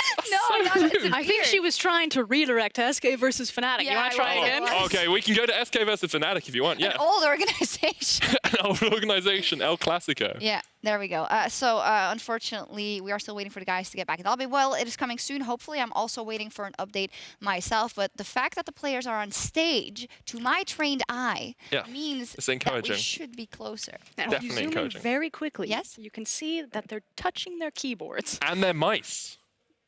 Indeed. Yeah, there we see you. By the way, Youngbuck is back in the head coaching position, so he's also back on stage. How many stars? 6-star general, Why 6 is that, consecutive Medic? championships. Oh, thank you. And I mean, if there's one guy to make you refocus for the remade game, it's going to be Joey. I don't think he's going to hold any punches to these guys. I just want to know if they're going to change up the game plan. If suddenly it's not an ADC priority, but like a top laner priority. What would you do? Would you stick with exactly the same game plan, or would you move it around? You know, it's curious to me. I've watched a lot of the LCK and the LPL. There hasn't been a ton of bot lane priority unless Cassiopeia is left open. If you guys haven't seen how bot lane Cassiopeia works, you can check it out in Caspa Cup. What's really cool about it, though, is you basically max Q. It gives you unlimited push potential and a lot of damage. And then how Comet impacts on her Twin Fangs means you get so many Comet bursts and Twin Fangs bursts that you don't really lose damage by not putting points into E, so you can stack it all into Q. And it's just super oppressive to lane against. So take it to solo queue. You can thank me later. It's free low. The only way it really loses is early ganks, because before you get your lost chapter or your tier, you really don't have the mana to spam out as much as you'd like. So if we do see the Cassio, I'd like to see Selfmade go for an early ganker once again and focus that bottom lane instead. I have been spying into a couple of LEC players, and they are playing certain Yasuos, Karthuses, and a lot and Cassiopeia's bot lane. Yasuos. My Yasuo or the one on the end? No, a good one. A good one. A certain anime fan has been playing a lot of Yasuo. Hansama in the bottom lane? Wow, you got it immediately. Wait, oh, it was actually true? Yes. I think there'd be, yeah, it was. Oh. I think there'd be a really fun Guess Who game if you could just like. I don't know if we just gave away bad information or was it just. Nah, it's open. Well, no, it's in a solo queue. You can just go. Yeah. You know, I'm being careful here. As we see that the teams are on stage now, yeah, it's all about what is the plan going to be. In a way, I would just like them to replay with the same composition and see if the same things apply. But Cheapy's probably going to say to his troops, hey, we did it once. Maybe they've also done it in scrims. We don't know. We can do it again. I think the big thing for me, if I'm SK, is you didn't do it via cheese, right? You didn't do this like crazy 4-man dive top. You didn't do a crazy gank. You just played good League of Legends and you put Fnatic on their back foot because of it. All they need to do is play good League of Legends again and Fnatic will struggle. Were you there when I was watching all the Mad Lions games? Yes. And I just kept whispering to myself. Selfmade is so good. I was like, he's so good. He's so smart. They're not just winning because they're mechanically better. Because so often you see some of the kind of like other leagues really win off of mechanical talent because you just don't have that same caliber across every single team. But it was the fact that they had the mechanical talent and they just played really clean macro League of Legends. I was like, damn. This is so impressive. It was amazing. I felt like I was watching the LCK. Yeah. Oh my God. I mean, you know, not a very good region in the world right now. Well, how many semifinals did they get at You can't see like my... All right. Okay, so I'm going to cut you off. Finally, we're going to get back into game very shortly, so let's send it back over to our casters. Well, we definitely are hoping to get back into picks and bans. Welcome back to the caster desk. I am Quickshot, joined by Vedius once again. And we can only apologize to all the fans who are at home waiting to Fnatic and to SK Gaming for this remake. It is a frustration and a pain that nobody ever wants to go through, but it is something that we have to deal with. So mental reset, go back to the drawing board. And I really, really liked what Medic and Frost were talking about on the analyst desk about how for SK Gaming, they won through good play. And for Fnatic, it was the reservation or the lack of plays that maybe cost them those leads. Yeah, I think we can be honest and say that this situation really sucks for SK, but they proved that they could put it to Fnatic. They punished them when it was appropriate. They took those small advantages and turned them into bigger ones. The big thing that we talked about was how teams utilize pressure. And SK did it much better than Fnatic did. And you know, we talked a little bit about the synergy, how for SK it feels like they just seem to be more on the same page together than what Fnatic were. And you know, we only have good things to say about what we saw from SK in game one. So I'm expecting them to kind of bring in that same performance and level into the next game. And while it's got to be difficult for them, I just know that Sheepy is a motivating guy. Yes. And I know that he can talk to these young players and he can say, listen, this situation sucks, but you guys were destroying them. You can do it again. I believe in you. So hypothetically speaking, where is more of the onus for both of these teams in terms of some of the changes? I do just have an update for you guys really quickly. Of course, a few minutes ago in game one, Fnatic versus SK Gaming. Fnatic did pause the game. They reported those latency issues to league officials. The officials reviewed the footage, and they did confirm the existence of those latency bugs. They determined that game one will be remade, played on a different competitive server. If you are just joining us, officials also are confirming they determined the cause of these issues and they are applying that fix. That's why we're seeing the players on stage right now, getting themselves set up, getting their warm-up again. And the question that I was going to ask just before we ran through that is, do you think there's more of an onus on Fnatic to consider their draft? Because in my head, the Leona and the Nocturne were a little surprising. Well, you could kind of see what they were going for. I think they had a lot of confidence in their own individual ability, and they felt like that they could just win through the laning phase, which, due to some good plays from Selfmade, wasn't able to happen. So if Fnatic were to shift anything, it would be, in my opinion, to try and take Selfmade away from some of these strong early game junglers and instead force him onto something that he can't have the same level of impact with. Whereas if I'm SK, I'm a little worried about Bwipo's Swain. That was the big thing that I think really could have swung the game for Fnatic and their actual teamfight proficiency with that champion as well. So I think there are a couple of players that you could look to target, but a part of me also just wants both teams to do the same comps again and then just see what happens. Maybe Fnatic believe that without the latency, they could still win this game. I don't know. I don't know what their mentality is. I don't know what their strategy is. We shall have to wait and see. Well, I do want to ask you about some of the target bans, the likes of that Morgana, the Lissandra. They, the Morgana surprised me. The Lissandra made sense, in terms of what we see in these tiers. But it's so interesting to me to try to get inside the heads of the pro players, because this situation does not happen extremely frequently. And even more so when you're this brand new team under the moniker of SK, with 3 players from a different team, 2 new individuals joining the squad, and you are taking Fnatic down.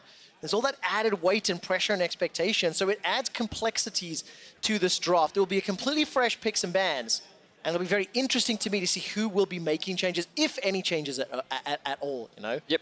Fnatic, they're still on the blue side. SK will be on the red. They will have that option to counterpick. And I want to remind people, if you are just joining us, that flex picks are the hotness right now across the globe. They're the champions that can be flexed in multiple different roles, have the most value, because you can put so much priority on them early on into the draft. And then you can pretty much put them into any role. And that's the big shift between Worlds and now, is that literally everything can go into every role everywhere. All right, so everything into every role everywhere. That's where we're going to anticipate the draft to go.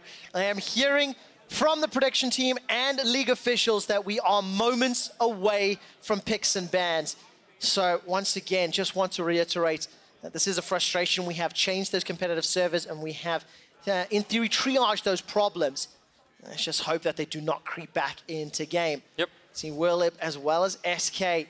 Little cheeky grin there on his face. Werlyb back on the stage after a long hiatus, but not without victories and trophies in his belt. A lot of experienced players sitting on the SK roster.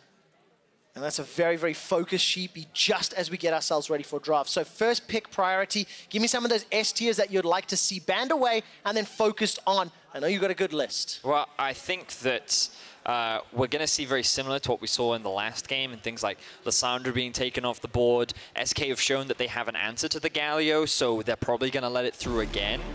We are now jumping into the draft, and there it is, something we were talking about, taking Selfmade away from one of those early game playmaking junglers. The Xin Zhao will be banned. All right, on the other side, SK Gaming stick to their first 2 bans in Cassio, as well as Aatrox. Remember that Selfmade locked in that Xin Zhao in the first rotation. In addition to that, Rakan was also the other pick, so Fnatic have adapted their draft based on what happened in Game 1. Yeah, they're taking dreams off of what was a very successful Rakan and the Xin Zhao taken away from Selfmade. So 2 of the big playmakers now have to be moved on to another champion. We'll see what else SK can bring out in this draft, as they will now take Urgot off the board, Galio once again, and the Lucian as well, still up and available. All right, so no changes in terms of Phase 1 bans from SK Gaming, but with their Phase 1 picks in Rakan and Xin Zhao taken off the table, they do have some pivots to be made, but there is still a number of high priority picks still available. Galio is one that comes to mind. I think they should put priority on the Camille right now. It's another very strong early game jungler. I feel like Selfmade should have a lot of confidence with it. They could even look to take the Galio away from Nemesis, unless they're afraid of the potential counter pick. but that's something that I feel they really should put some value on right now. All right, now the Ezreal was banned away during the first picks and bans of this match. It was the second ban by Fnatic, so Crownshot's going to get himself this comfort pick, something he's played a lot. I recall him playing that in EU Masters as well. And the Camille was a phase 2 ban during the previous draft. You can see rattling off information a mile a minute. I was looking over the players during the game, and Dreams is incredibly vocal. He is dishing out information in chat the entire time, and he locks in his Braum. So Fnatic could go for Morgana here if they wanted to. It's a pretty solid pick into the Braum, but Tahm Kench is another one that's available. The problem with both those picks is they don't really synergize the best with Lucian, and I feel like that Lucian wants something that can kind of pair up with him to get into your face and provide a lot of lane dominance. The priority on this is to just deny it away from Fnatic's bot lane, but there we are. We talked about aggression, we talked about wanting to be able to get into their face, and Hylissang, he's going to pick up his classic and memorable Pyke bot lane. One could say best Pyke in the world in 2018. Debatable. It is debatable, but it's one that you could defend. Over on the other side, Broxah will be playing a signature pick. Anybody that watched him play Lee Sin at the World Championship would have their jaw on the floor by some of the combinations that he pulled off and picked together. And while Camille is one of those early game, or one of those, combative junglers, Kha'Zix is another, and we'll see where Selfmade goes with the other option. So, Fnatic have drafted themselves a lot of well-known and iconic picks. The Lee Sin, the Pyke. Lucian hasn't been played a lot by Rekkles, but back in the old days, when SK were in the league, this was something that he would pick quite often. Whereas we've seen a pretty big shift now in the draft for SK. They've grabbed themselves the Sejuani. She did have some pretty big buffs on patch 9.1. And I want to reinforce right now that while the Sejuani looks like she's going in the jungle, there is the potential for her to be flexed into a multitude of roles. I believe over in the LPL, we've already seen it played in support once, and I've heard rumblings of it being played in a variety of different positions. So top would be the most likely in this scenario, considering the Braum is locked in. And of course, Werlyb played the Sion in the previous game, so got some of that jungle tanking is where experience. I would automatically Also a jungle, expect of course, yes, of course. But you've just got to bear in mind, flexing is a dangerous thing in this current meta. Yeah, again, scaling, team fighting, more towards the side of what SK are going for. They're still leaving the Galio up, and notice, now that the Corki is banned, they're forced to ban the Galio themselves because that counter pick is unavailable to them. They want to take the Galio away. Now the big pick that's still up and available is that Lissandra. So I feel that Fnatic have to kind of put priority on that if they want to take away all the S-tier mid lanes. All right, Lissandra was banned away by Fnatic in game 1. And of course, we saw Corki, Swain, and Galio played in game 1. All three find themselves in the ban pool. This is the last ban here for Fnatic versus SK, and it's a pivot. It's a Hecarim. I'm scratching my head. Nah, it's Hecarim top, that's why, because Werlyb, one of his unique picks that he did often play a lot during the LVP season was Hecarim with Ignite Teleport up towards the top side of the map, and it looks like that Fnatic are just a little too afraid to deal with it. So what would that mean that Fnatic were wanting to play? If you don't want to deal with it, either discomfort or... It's some kind of tank or something like something blind like a Sion that they don't know, and they just don't want to have to deal with that obnoxious Hecarim. And I'm sure some people will be familiar with Licorice playing it at World as well, but there's a Lissandra that we talked about, a lot of Freljords in this game, a lot of ice, but again, it just kind of reinforces strong team fight power, good scaling on the side of SK Gaming, and they just have a lot of utility. And the thing I really want to reinforce with Ezreal is after the W changes, he hurts so much more in the late game now. The extra damage that his W provides is ridiculous in terms of poke, and the fact that his ultimate now does like full damage to champions is so much more impactful. So keep an eye on him in these team fights later on. All right, so Sion locked in for the top lane. And Nemesis, he played the Galio in the previous matchup. He's got himself a forward-facing team composition, and he's going to throw down the gauntlet. Akali's locked in. Now, Akali and Sion could swap. Of course, they could be top and mid, but I would expect it most likely to go in the mid lane. You're expecting Nemesis to play the Akali in mid, Bwipo with the Sion in top lane. What kind of pick will SK go for? I feel like we're going to see something spicy and special here. I don't know if the Jax is a great pick into the Sion. A Gangplank could be a consideration, something that they've seen over in the LCK. But yeah, in actual fact, he's going to stick with the Poppy. And I like this because you think about all the dashes and mobility that's on the side of Fnatic. And there are a lot of them. There's Pyke, there's Lucian, there's Akali, there's Lee Sin. A lot of interruption can be offered here from Werlyb, and he could just look to do the same thing that he did in Game 1, which was interfere, interrupt, get in the way of those carries from Fnatic from getting involved in these fights. And I remember you praising Werlyb's decision-making when it came to entering team fights, positioning, the things he was doing on that Sion. They have a lot of tools under his belt with this Poppy, as you've already alluded to. I like, once again, this combination SK put together. It feels like the value of the team gets stronger the more members you add around. But for Fnatic, they have to fix the complacency, maybe, from Game 1. I wanted to see more Nocturne and Galio ultimates used when you've got a Lee Sin, a Pyke, and a Akali. Really, one of the only things you can do is go in and look for targets. It's similar game plan for Fnatic. They have a really strong 2v2 in the bot lane. Top is pretty neutral. Arguably, you could say that the Poppy has a slight advantage because she does pretty well into tanks, but Sion with his wave kit, it's just a very neutral, boring tank lane up at the top side of the map. But the advantage should go, once again, to Pirean in the mid lane with the Lissandra. Often does very well into things like the Akali, especially during the laning phase. So SK have one strong lane. Fnatic have one strong lane as opposed to two compared to last time. There are tanks up in the top side of the map.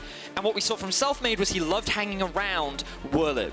I want to see him try and invest more resources into the mid lane this time around.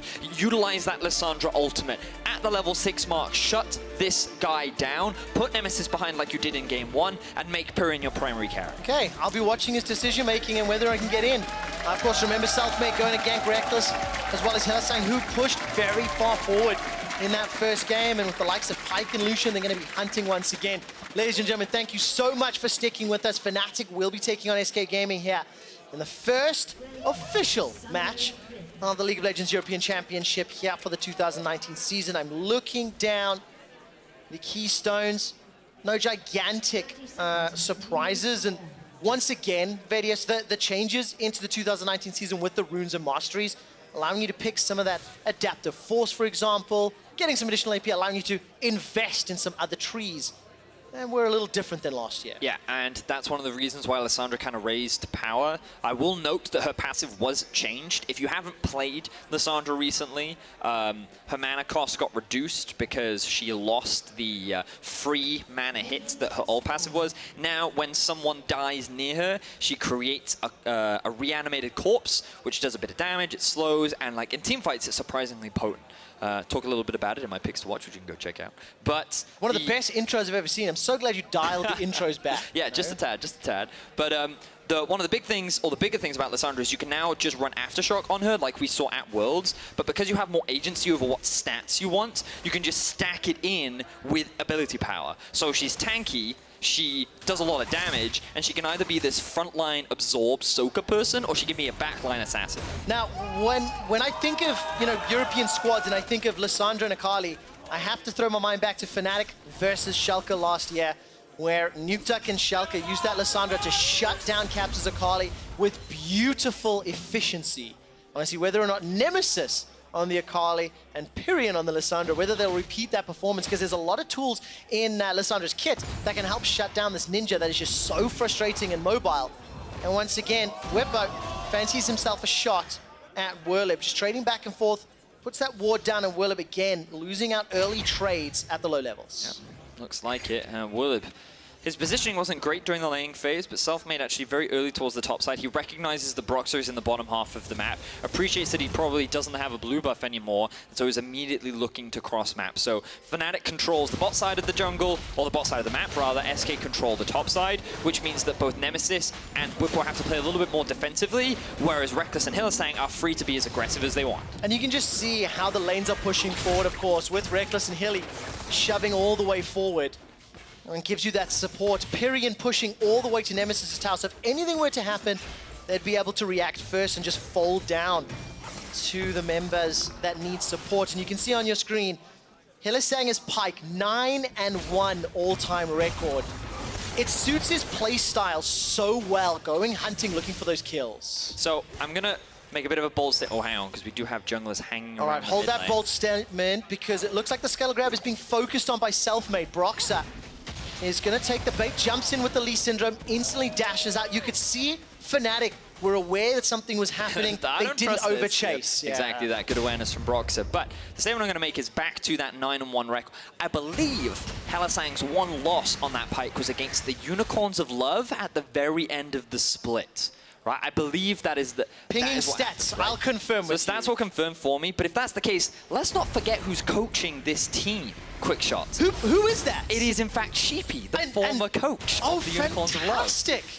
And of course it was Sheepy that helped guide this team that has 3 members of Mad Lions, the EU Masters winners, LVP champions, to a very, very strong version 1 of this game. Yep. And now they've got all the tools again to actually repeat it. I like the synergies that the SK Gaming comp has put together on the condition they don't concede kills, on the condition that, you know, Nemesis or Hilly or Broxah really don't pop off with these champions that can take over a game. But again, it's very similar to game 1. Fnatic, they want to try and find advantages towards the bottom side of the map. The difference is that Bwipo doesn't have the Swain and doesn't generate as much pressure as he was doing in that game 1. He is now in the tank situation, so he'll act as a frontline engaged later on. But SK, once again, are the team with pressure in the mid lane. And while Nemesis is definitely holding his own a little bit better this time around, you can still see a small advantage being built for Pirean and a small advantage being built for Rekkles. All right, so Decimating Smash gets fully charged up by Bwipo. He now has to deal with this wave being pushed all the way in by Werlyb. There's no support from junglers, and Rekkles and Hilly, unrelenting pressure. They're already pushing onto those turret platings, got themselves one secured already. And so you can see the main difference between game 1 and game 2 is that Selfmade hasn't been able to make a gank happen yet. This time around in game 1, he'd already made 2 ganks happen. Yeah. And so Fnatic, they're not as afraid in terms of falling behind in the early game. But now, once again, going up towards the top side. All right, Arctic Assault comes out, the flail connects too, the stun, the passive, the knockback. Werlyb and Selfmade have a fantastic duo synergy. So we're starting to see a trend for Selfmade. He likes enabling Werlyb. And remember, we talked about how Werlyb is a player. He liked to play things like the Jax, the Hecarim, these kind of carry top laners. Regardless of what Werlyb is playing, it seems that Selfmade wants to get him ahead and put Bwipo behind. And of course, former teammates. Don't forget that fact. They have played together for a significant amount of time. SK Gaming once again get first blood. And this is just a beautifully executed gank. Landing everything they needed to. And so Bwipo just walks up thinking he can go for a good trade, get a bit of wave clear onto the minions as well. And know how SK, they aren't afraid to commit. They both burn their flashes. They want to guarantee this kill, and they know that they can push that wave into the tower to get it bouncing back towards Werlyb now, so we can get an even bigger experience lead. All right, we saw Hylissang there under a little bit of pressure. Just going to confirm 100% that your memory is in fact extremely impressive, Vedius. Week 9, Summer Split last year. Hylissang lost on Pyke, the only loss on the champion, to Totoro and the Unicorns of Love, who went 0-2-4. And we'll see whether or not he's going to pick up his 10th Just so win, you can see, like, Sheepy Sheepy was in the draft. He was like, guys, I've seen this before. Give it to Don't him. worry. We got it. We got it. We'll see if it works out, of course. But again, dude, you have to give credit here to SK Gaming. Broxah and Bwipo played a ton of games together as a duo. This is not new for them. But for Selfmade to find an early game impact, he's living up to some of that pre-season hype and his ability. 2 games in a row already having an early impact. So what makes me laugh is that when you and Deficio would cast together at the beginning of every season, when you cast a Fnatic game, something that you said was Broxah likes to go and gank top for Soaz. Oh, yeah. Right? Soaz isn't here, so Broxah doesn't know what to do in the early game. He's like, but I normally gank for Soaz. But of course, Bwipo, he's holding his own. He's still doing fine in terms of farm. He's now level 6. He is behind Werlyb, but that is to be expected with the gank. And when we look across the gold, thank you very much, observers, you can see that SK's bot lane doing extremely well. They actually have a small advantage because of the wave. Top lane has a lead, mid lane has a lead, and all this gold advantage is actually just coming from SK playing the lanes very well. Yeah, very, very well. Stepping up to their opponents. And the lane that we haven't looked at since level 1 is this Lissandra Akali matchup. Both have access to their ultimates. It's a plus 15 CSD. I'd like to point out again that in Nemesis' second game in a row, there's some challenges in the early laning phase, so don't overreact in terms of how the laning phase is going. But we need to see how he plays the rest of the game as Crownshot gets jumped on. Now, ultimate is available for Selfmade, but True Shot Barrage has dodged away from one fan in the audience like that for Endless Pursuit. Thank you for that. Woo! I appreciated it. And SK Gaming, they're still fishing for more opportunities. So look at Broxah. He's hanging around Hylissang. The vision's being cleared out.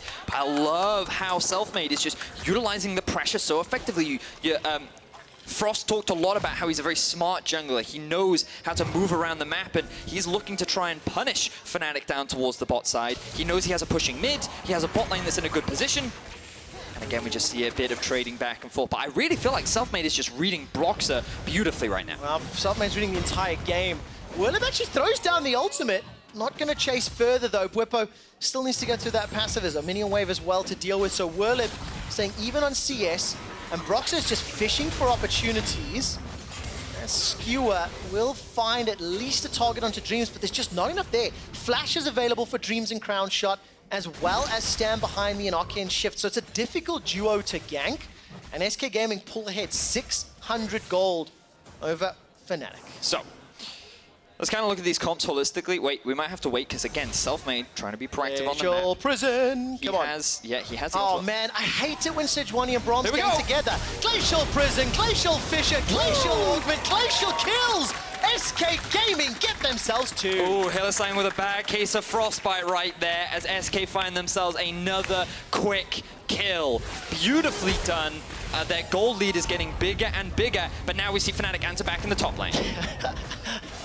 Well, definitely not the most ambitious of ganks. Rekkles, though, he fancies himself an attempt here onto Crownshot. The culling goes out, gets a decent chunk onto Crownshot, but not enough to do more than just push him backwards. SK Gaming duo, Sejuani and Braum beautifully. And this is just a repeat of game one. A gank in the bottom lane getting an advantage. And so just look at the minimap right now. Selfmade knows he's safe to make this play because he has pressure top and mid.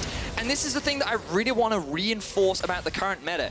Utilizing pressure is a good indication of the strength of a team. And Selfmade is just so good at recognizing what is going on the map, where he can take advantage of, even on Sejuani, a champion that is expected to scale, be more valuable in team fights. Not supposed to be that Xin Zhao early game ganking. He has made 2 ganks happen quicker and more effectively than Broxah has been able to so far on his signature Lee Sin pick. What I love, and I know we've said this a lot, remember it's week 1 of the league, we really want to just help viewers know where these players come from, but when 3/5 of an EU Masters champion and LVP champion set up on the stage, 2 games in a row, they win the early game against Fnatic.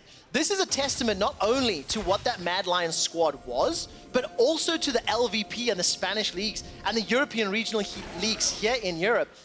Because it's beautiful, it makes me smile and so happy. And of course, just so you know, Dreams as well, he was playing for Vitality Academy and has a number of tournament titles under his belt as well. And then, of course, you've got Pirean, who was a substitute for SKT. So you've added some highly skilled players who are used to being very successful. And it's working out. It's a 1,000 gold advantage at 11 minutes, and it's SK still with the pressure. Now, I do want to remind people that kind of when you look at Broxah and you're like, well, he's playing Lee Sin, he should be ganking a lot. Naturally, it's challenging. You did talk a little bit about how there's so much mobility on the bot side of the map for SK, which means that setting up that gank is much harder than it initially looks. But we haven't really seen Broxah set that much up. He tried to make something happen at level 2. He tried to make something happen at level 6, but nothing has really come from it, and now he's hanging around the bot side. He should be able to counter-gank SK as they send 4 members down to the bot lane. All right, Bone Skewer's going to need to get channeled up, and look at this, Hylissang's already dead before he can do anything at all. SK Gaming send him for a swim. 3 kills to 0. Selfmade's really good, man. Selfmade's really good. I'm very impressed with what Selfmade is showing us right now. So, Pirean, he rotated from the mid lane behind his jungler. That all started because Hylissang was just trying to defend a control ward. He didn't have the support in order to properly defend it, which means that he got punished. Now SK, they have their eyes set on the dragon. They're sitting at about a 2,000 gold lead, and even after a remake had to be made, even after SK were primed and ready to find a win over Fnatic, they had to reset, they have a new draft, and they're doing it all over again. It's beautiful. They're just not tilting under the pressure. They're showing the quality and the caliber of the players. And look at this, despite Broxah seeing Selfmade and Dreams chasing Hilly, SK Gaming still make this work. Yeah, so you can see here Dreams, he's like, oh, well, I have a mid laner coming.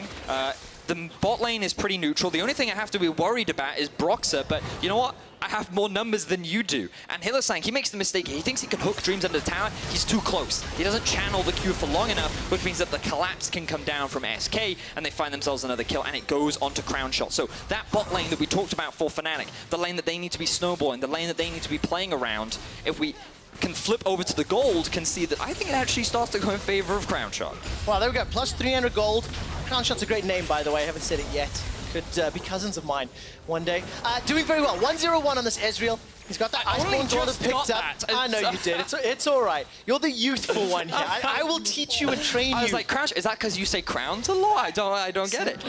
Well, he's got his first item picked up, but now so has everybody else. Gunblade secured for Akali. Blade of the Rune King has been with Rekkles for a little while, as well as a proto belt for Pirean. So it's only really Werlyb that's looking to complete up in that top lane. But for the time being, SK are once again extremely happy. They're happy to go into the mid to late game, and they know they've got some scaling options on their side. So, because SK have been doing a lot, we've been talking a lot about SK, let's look again at Fnatic. What are their options? What can they do? Well, the mid game is still very strong for them. Lucian and Akali, especially once Akali completes that Gunblade, is very potent, and you have to respect her. Nemesis has demonstrated his ability to do great things on playmaking champions, and mid game fights is where we should see Fnatic trying to come back into this game, utilizing their mobility, looking for picks. But it might be Hylissang that gets picked instead. Oh man, Hylissang's been killed by Sheepy before, and Sheepy's looking to do it again. 0-3-0. This Pyke is just getting picked on. And I'm so impressed with SK's utilization of vision. Oh, Pyke, you want to try and clear this one out? Well, tough luck.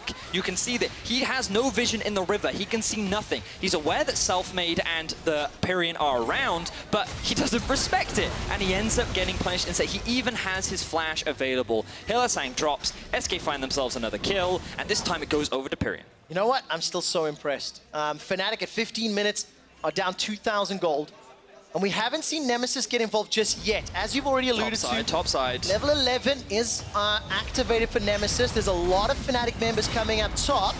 All right, Werlyb's going to be in trouble. The culling's going to be available to Rekkles. A full channel will most likely pick up a kill here. 1-2 turret shots. The stopwatch under the tower. Here comes Bwipo. Kill secured by Hylissang, and a lot of tower damage is already locked down. That's a dash forward. There is Pirean. Now joins the fight. Ring of Frost comes out. Gonna need to throw the ultimate on cooldown. Can't do so yet. The Ice Shot will not find the rage necessary. All right, Rift Herald was also picked up by Fnatic. They've got 2 kills already, and they're not done yet. Selfmade is now under trouble. Bone Skewer gets pulled backwards, and Broxah's gonna go on the hunt. He needs to find that kick. He needs to find the damage. Hylissang steps forward, looking to body block. Selfmade goes down.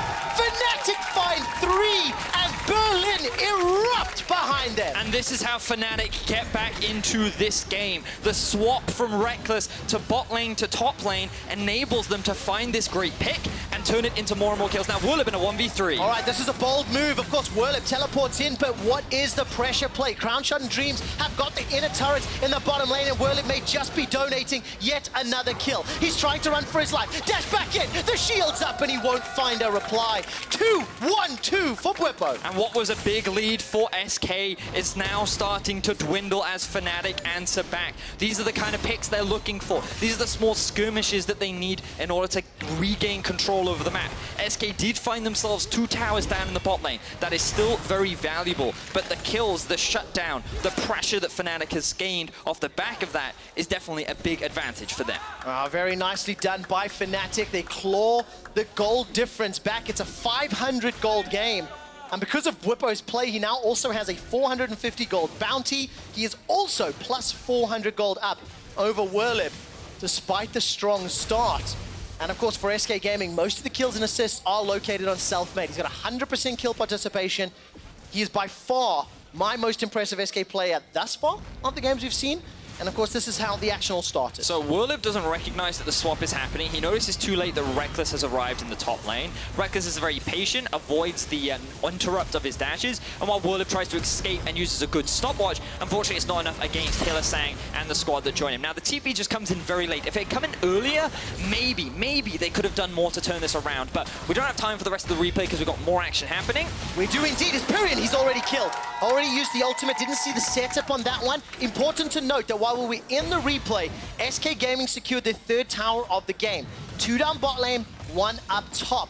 Fnatic also have 3 towers to their name. That's all outer turrets, and that was what allowed them to push. We can only assume Pirean was trying to defend that mid tower. Yes, he certainly was. He didn't have his flash available, and now Fnatic are suddenly back in control over the map. They're going to grab themselves the Mountain Drake, and you can see You know, we talked about how SK had a great start. We then talked about how Fnatic get back into the game, and it was those picks that they were able to find. They find another one onto Pirean, and now more items will start to come through. That mid-game that they've been waiting for is in a much better position than it was in game 1. And that's exactly what Fnatic were unable to do in the first game. You know, that Nocturne Galio wasn't able to find those initiations or those skirmishes and make them go Fnatic's way. This time around, Bwipo on Sion, Broxah on Lee Sin are making it work, and this is going to be a replay. All right, so the tower had already fallen, and this is Pirean just getting caught out by what looks like a really good play by Nemesis, landing everything. Yeah, unfortunately, I don't know if Pirean intended to use that ultimate there,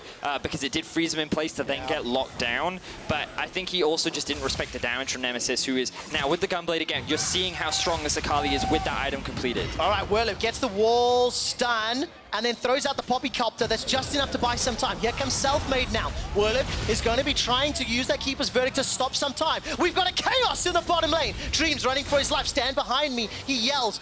Doesn't end up behind Crownshot. Now, Crownshot with a red buff can do a lot of work and is trying to back away. Glacial Tomb, rather, Frozen Tomb is available for Pirean's Lissandra.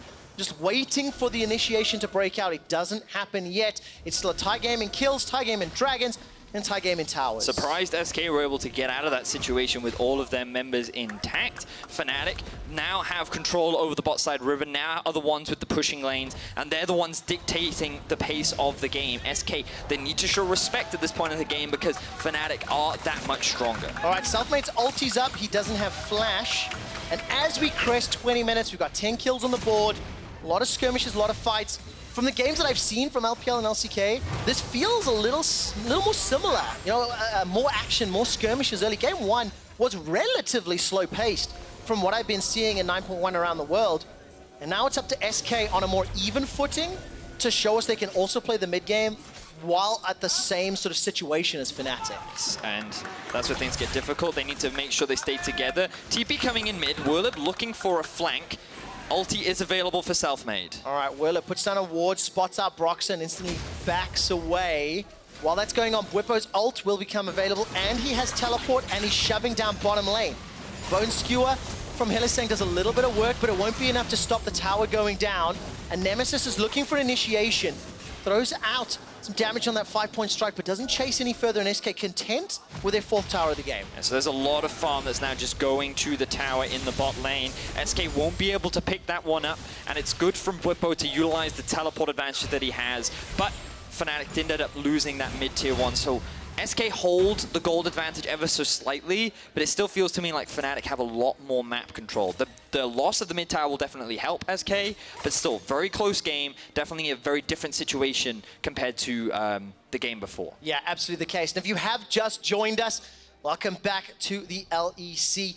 Game 1 of the Spring Split was remade due to some connectivity issues, and in the scenario we find ourselves, SK Gaming are plus 600 gold over Fnatic. There's a Cloud Drake spawning in a minute and a half with 7 towers down. This map is actually pretty dark unless you start seeing some wards being placed. So Fnatic are extending this vision line, pushing into SK's territory, and then trying to decide which of these lanes they'll shove in. Bwipo was pushing bottom, that's now been pushed back towards him, and Fnatic are playing the top off the map. Oh, here comes the engage. All right, Hylissang is likely going to get blown up. He manages to escape with his life for now. Pirean goes in, his ultimate's already been used. Ice Shot goes up, he's going low. That's the Poppycopter. That's going to block one away. Broxah's low, but it's already down. Pirean's out for the count. Nemesis looking to hunt a little bit more as Hylissang re-engages, finds the stun onto Werlyb. Fnatic get 3 quick kills in the mid lane. And this time Fnatic get the teamfight execution that they were looking for. The engage did come out from SK. They weren't able to kill Hylissang fast enough, and then the turnaround from Fnatic was swift and brutal. 3 kills in favor of Fnatic. Really nicely done. They're not done yet. Hylissang's looking for a hunt. Not going to find the skewer onto Dreams, and Fnatic set themselves up for Baron. Now, Selfmade is alive with both Flash and Smite, and they're going to get some damage onto Hill. He's going to be able to dash away to safety. This Baron will take some time, and Fnatic will go quite low. Nemesis goes over the wall. Dash over the wall. He's got perfect execution available to him. Here comes Pirean. Flash over. Now Nemesis is going to turn his attention to Pirean. True Shot Barrage flies across the Fnatic members. Baron helping out SK Gaming, and Pirean's ultimate's on cooldown. He can't find the kill onto Hylissang. He's now pushed away. Nemesis takes down Pirean, but SK Gaming stopped the Baron. Remember that the minions, they will continue to scale, and Baron plus those minions could just be the end of the game. SK have bought themselves some crucial time. Yeah, but it's just more gold and more kills going over to Fnatic, which is always going to be a big advantage for them. So here's the engage. They're looking for Rekkles, but Hylissang gets in the way. You can see that the engage from Pirean is good, but the follow-up isn't there because of the flank from Bwipo. The teleport is a little too late from Werlyb. He can't get into the thick of things, and then the positioning from Rekkles was enough that he could consistently dish out damage this time around. This is what he struggled so much with in game one, and it was largely because Bwipo got to the fight faster than Werlyb did, so his threat was that much more significant than what the Poppy could offer. Now, what do you make of this Baron play? The fact that SK committed a lot of resources, they did stop the Baron. How much does this hurt them losing that TP? I mean, I think they overcommitted just a little too much. I think they could have been a little more patient. I know they had to show respect to Nemesis, but I guess like they were just more concerned about not giving away Baron than they were about giving away kills and giving away TP. Fnatic now have the ability to just threaten the Baron a lot more. But at the end of the day, they did stop the objective. The game's not completely over yet for SK, and while the gold advantage is starting to snowball in favor of Fnatic, they still have a way back in. Well, if you just do the math, right, SK Gaming are behind around 2,500 gold, and the bounty system on every single member of Fnatic, as soon as we get the scoreboard back up, you'll see 600 gold, 500 gold, 400 gold, 400 gold. So Fnatic, there we go. There is a lot of bounties to be gained if SK Gaming can get themselves a few kills. While I was waffling about bounties, the bottom turret did fall to minions despite Werlyb's best efforts, and Fnatic right now are doing exceptionally well. Hylissang's got himself that Yomu's Ghostblade completed, and 236, considering he was 0-3-0 at one point, this is a great turnaround for Hylissang's Pyke in the mid game. So the thing is, for SK, a lot of their gold is sitting on Crownshot right now, and while he's in a great position, you know, he looks really strong. So far, his Ezreal has been very good this game. It's really difficult for an Ezreal to get through a Sion frontline. And when you kind of compare that to Rekkles, who he has a lot of mobility and he just kind of has to stay out of range of all this CC that's flying for his head, then the team fights are just much easier to execute for Rekkles than they are for Crownshot. So a lot of pressure, unfortunately, falls on his shoulder to somehow get around this Sion and be the big damage dealer that SK need in order to win out on these fights. I mean, the advantage that SK, in my mind, want to try to look for is getting one of those squishier champions, Broxah, Nemesis, Rekkles, Hilly, because we saw how quickly Hylissang goes down when he's focused properly. He's only sitting on 1300 HP, but this time around, it's Bwipo that's going for the initiation! He's in the middle of SK Gaming! Werlyb has bought some time, but look at that! Swing and a miss times two, as both Sejuani and Ezreal do not hit a single target. SK Gaming are running for their lives, and Crownshot, with those Mystic shots, can buy some time thanks to Iceborne Gauntlet. But SK are in trouble. They've got some key ultimates on cooldown, as Fnatic are threatening Baron. Exactly that, Quickshot. With a lot of ultis down, Fnatic are just repositioning around the Baron, clearing out the vision. They know they have the pressure. The question is whether or not they want to run the risk of starting it. These cooldowns are not that long. Pirean does have his ulti along with Dreams as well. And Fnatic, while they do have Sion to soak up the damage of the Baron, it's still a big gamble. So instead, they're looking for another engage. All right, looks like that Righteous Glory was thrown down by Bwipo. He's going to jump on a Selfmade, who's able to assault himself optically away, get to safety. Now, his ultimate's still on cooldown. Crownshot's got the True Shot Barrage back up. And Fnatic are not going to overcommit to a team fight. If they get caught in a pit, it can go bad because of SK's team fighting power. Fnatic know, though, that there's a big wave pushing in bot, so if they can just get the push on mid, it means they can start a fight or threaten the Baron. All right, Pirean takes a lot of damage, but they're chunking down Bwipo. Bone Skewer catches onto Dreams. Broxah was looking for an opportunity, didn't find it. That's a shutdown. That's already a bounty gold off of Broxah, but look at Rekkles. He's forced to flash. Here comes Selfmade, swinging that flail around. Werlyb continues to chase. His Keeper's Verdict will be available so soon. The beautiful start! Rekkles is down! SK Gaming get two huge bounties, and they bounce right back. And the moment the Werlyb went bot, Fnatic had a decision to make. Turn to the Baron, go for a fight. But instead, they go for the fight, it falls apart for them, and now SK are back in control of this game. SK Gaming have got the Poppy ultimate, the Keeper's Verdict. It can disengage the crucial members of Fnatic. Nemesis is looking for a push forward. Huge damage onto Dreams. Inside the pit, this is high. All right, Bwipo's the only person pushed away. Nemesis is using the Shroud to his advantage. advantage. Baron down to 2,000. Hilly finds a skewer of the dreams. Dashes in, looks for the stun. Selfmade finds the smite. He gets the Baron for SK Gaming. And now all of a sudden, Bwipo's running for his life. SK are backing away. Teleport is on cooldown, and Broxah's coming to support.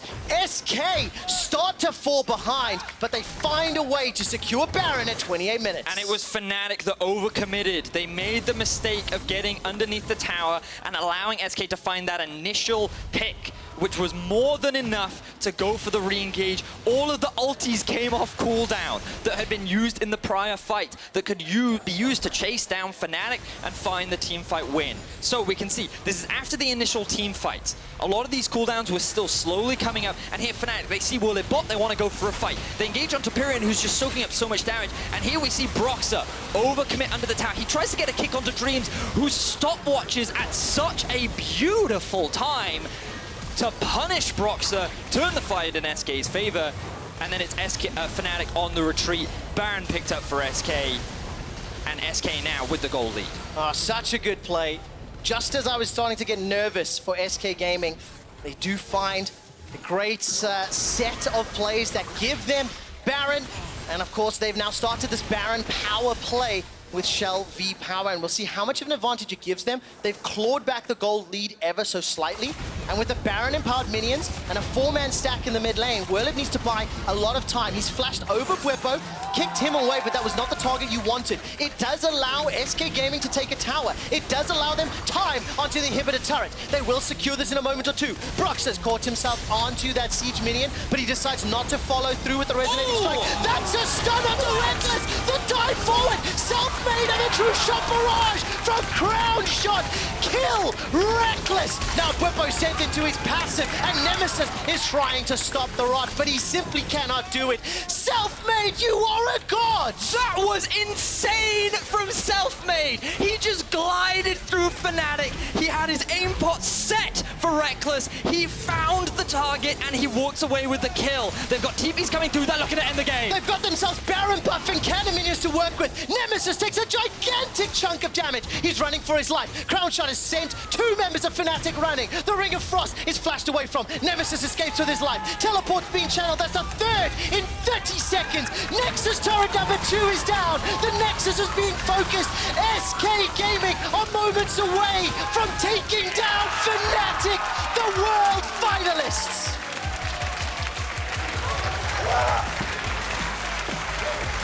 The elation on SK's face after having to remake what looked like a 1 game.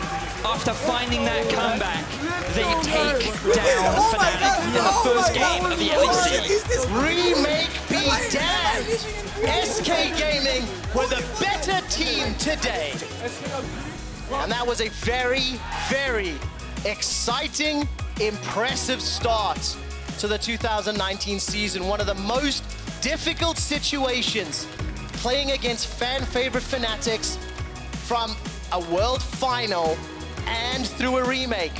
And of course, seeing Nemesis hugging his old teammates. 4 out of 5 Mad Lions on the stage today, but 3 of them walk away with a win. And you can say nothing against SK.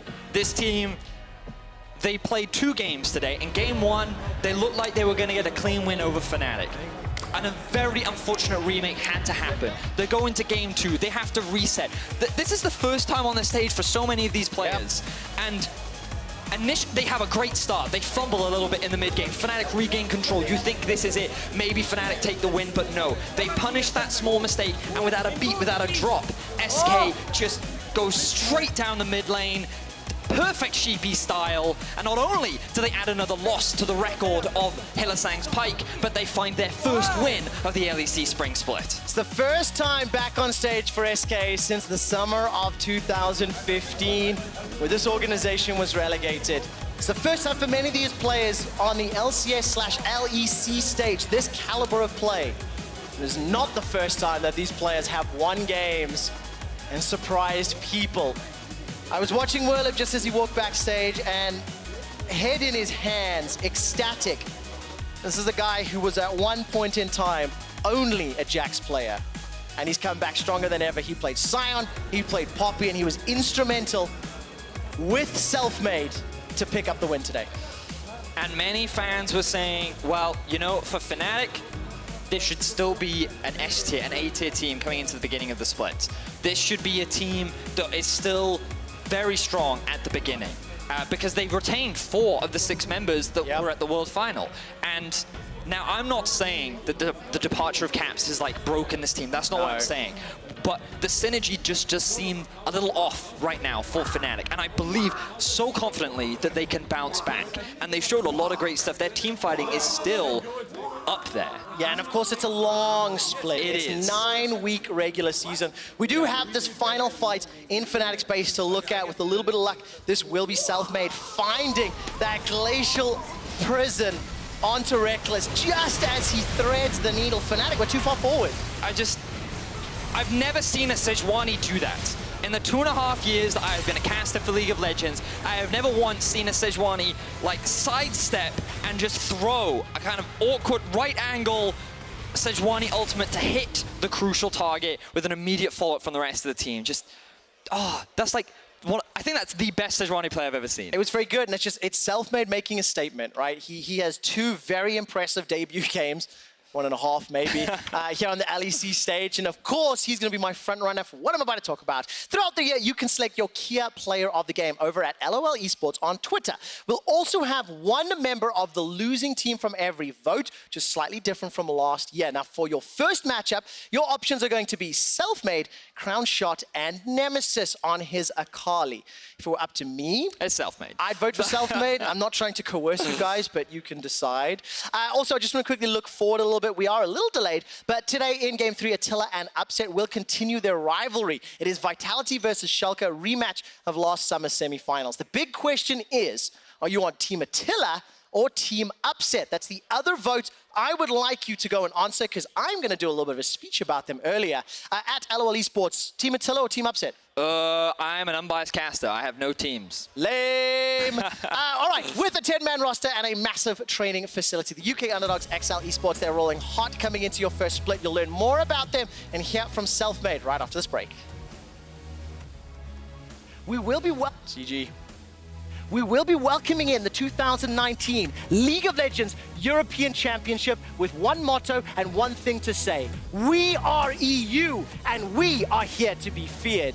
Once again, going up towards the top side. All right, Arctic Assault comes out. The flail connects too. The stun, the passive, the knockback. Werlyb and Selfmade have a fantastic duo synergy. Oh man, I hate it when Sejuani and Braum get together. Glacial Prison, Glacial Fissure, Glacial Augment, Glacial kills! Broxah's low, but it's already down. Pirean's out for the count. Nemesis looking to hunt a little bit more as Hylissang re-engages, finds the stun onto Werlyb. Fnatic get 3 quick kills in the mid lane. Werlyb continues to chase. His keeper's verdict will be available so soon. The beautiful stun! Rekkles is down! Broxah's caught himself onto that siege minion, but he decides not to follow through with the resonating strike. That's a stun onto Rekkles! The dive forward! Selfmade and a true shot barrage from Crownshot! Kill Rekkles! Nexus turret number 2 is down! The Nexus is being focused! SK Gaming are moments away from taking down Fnatic!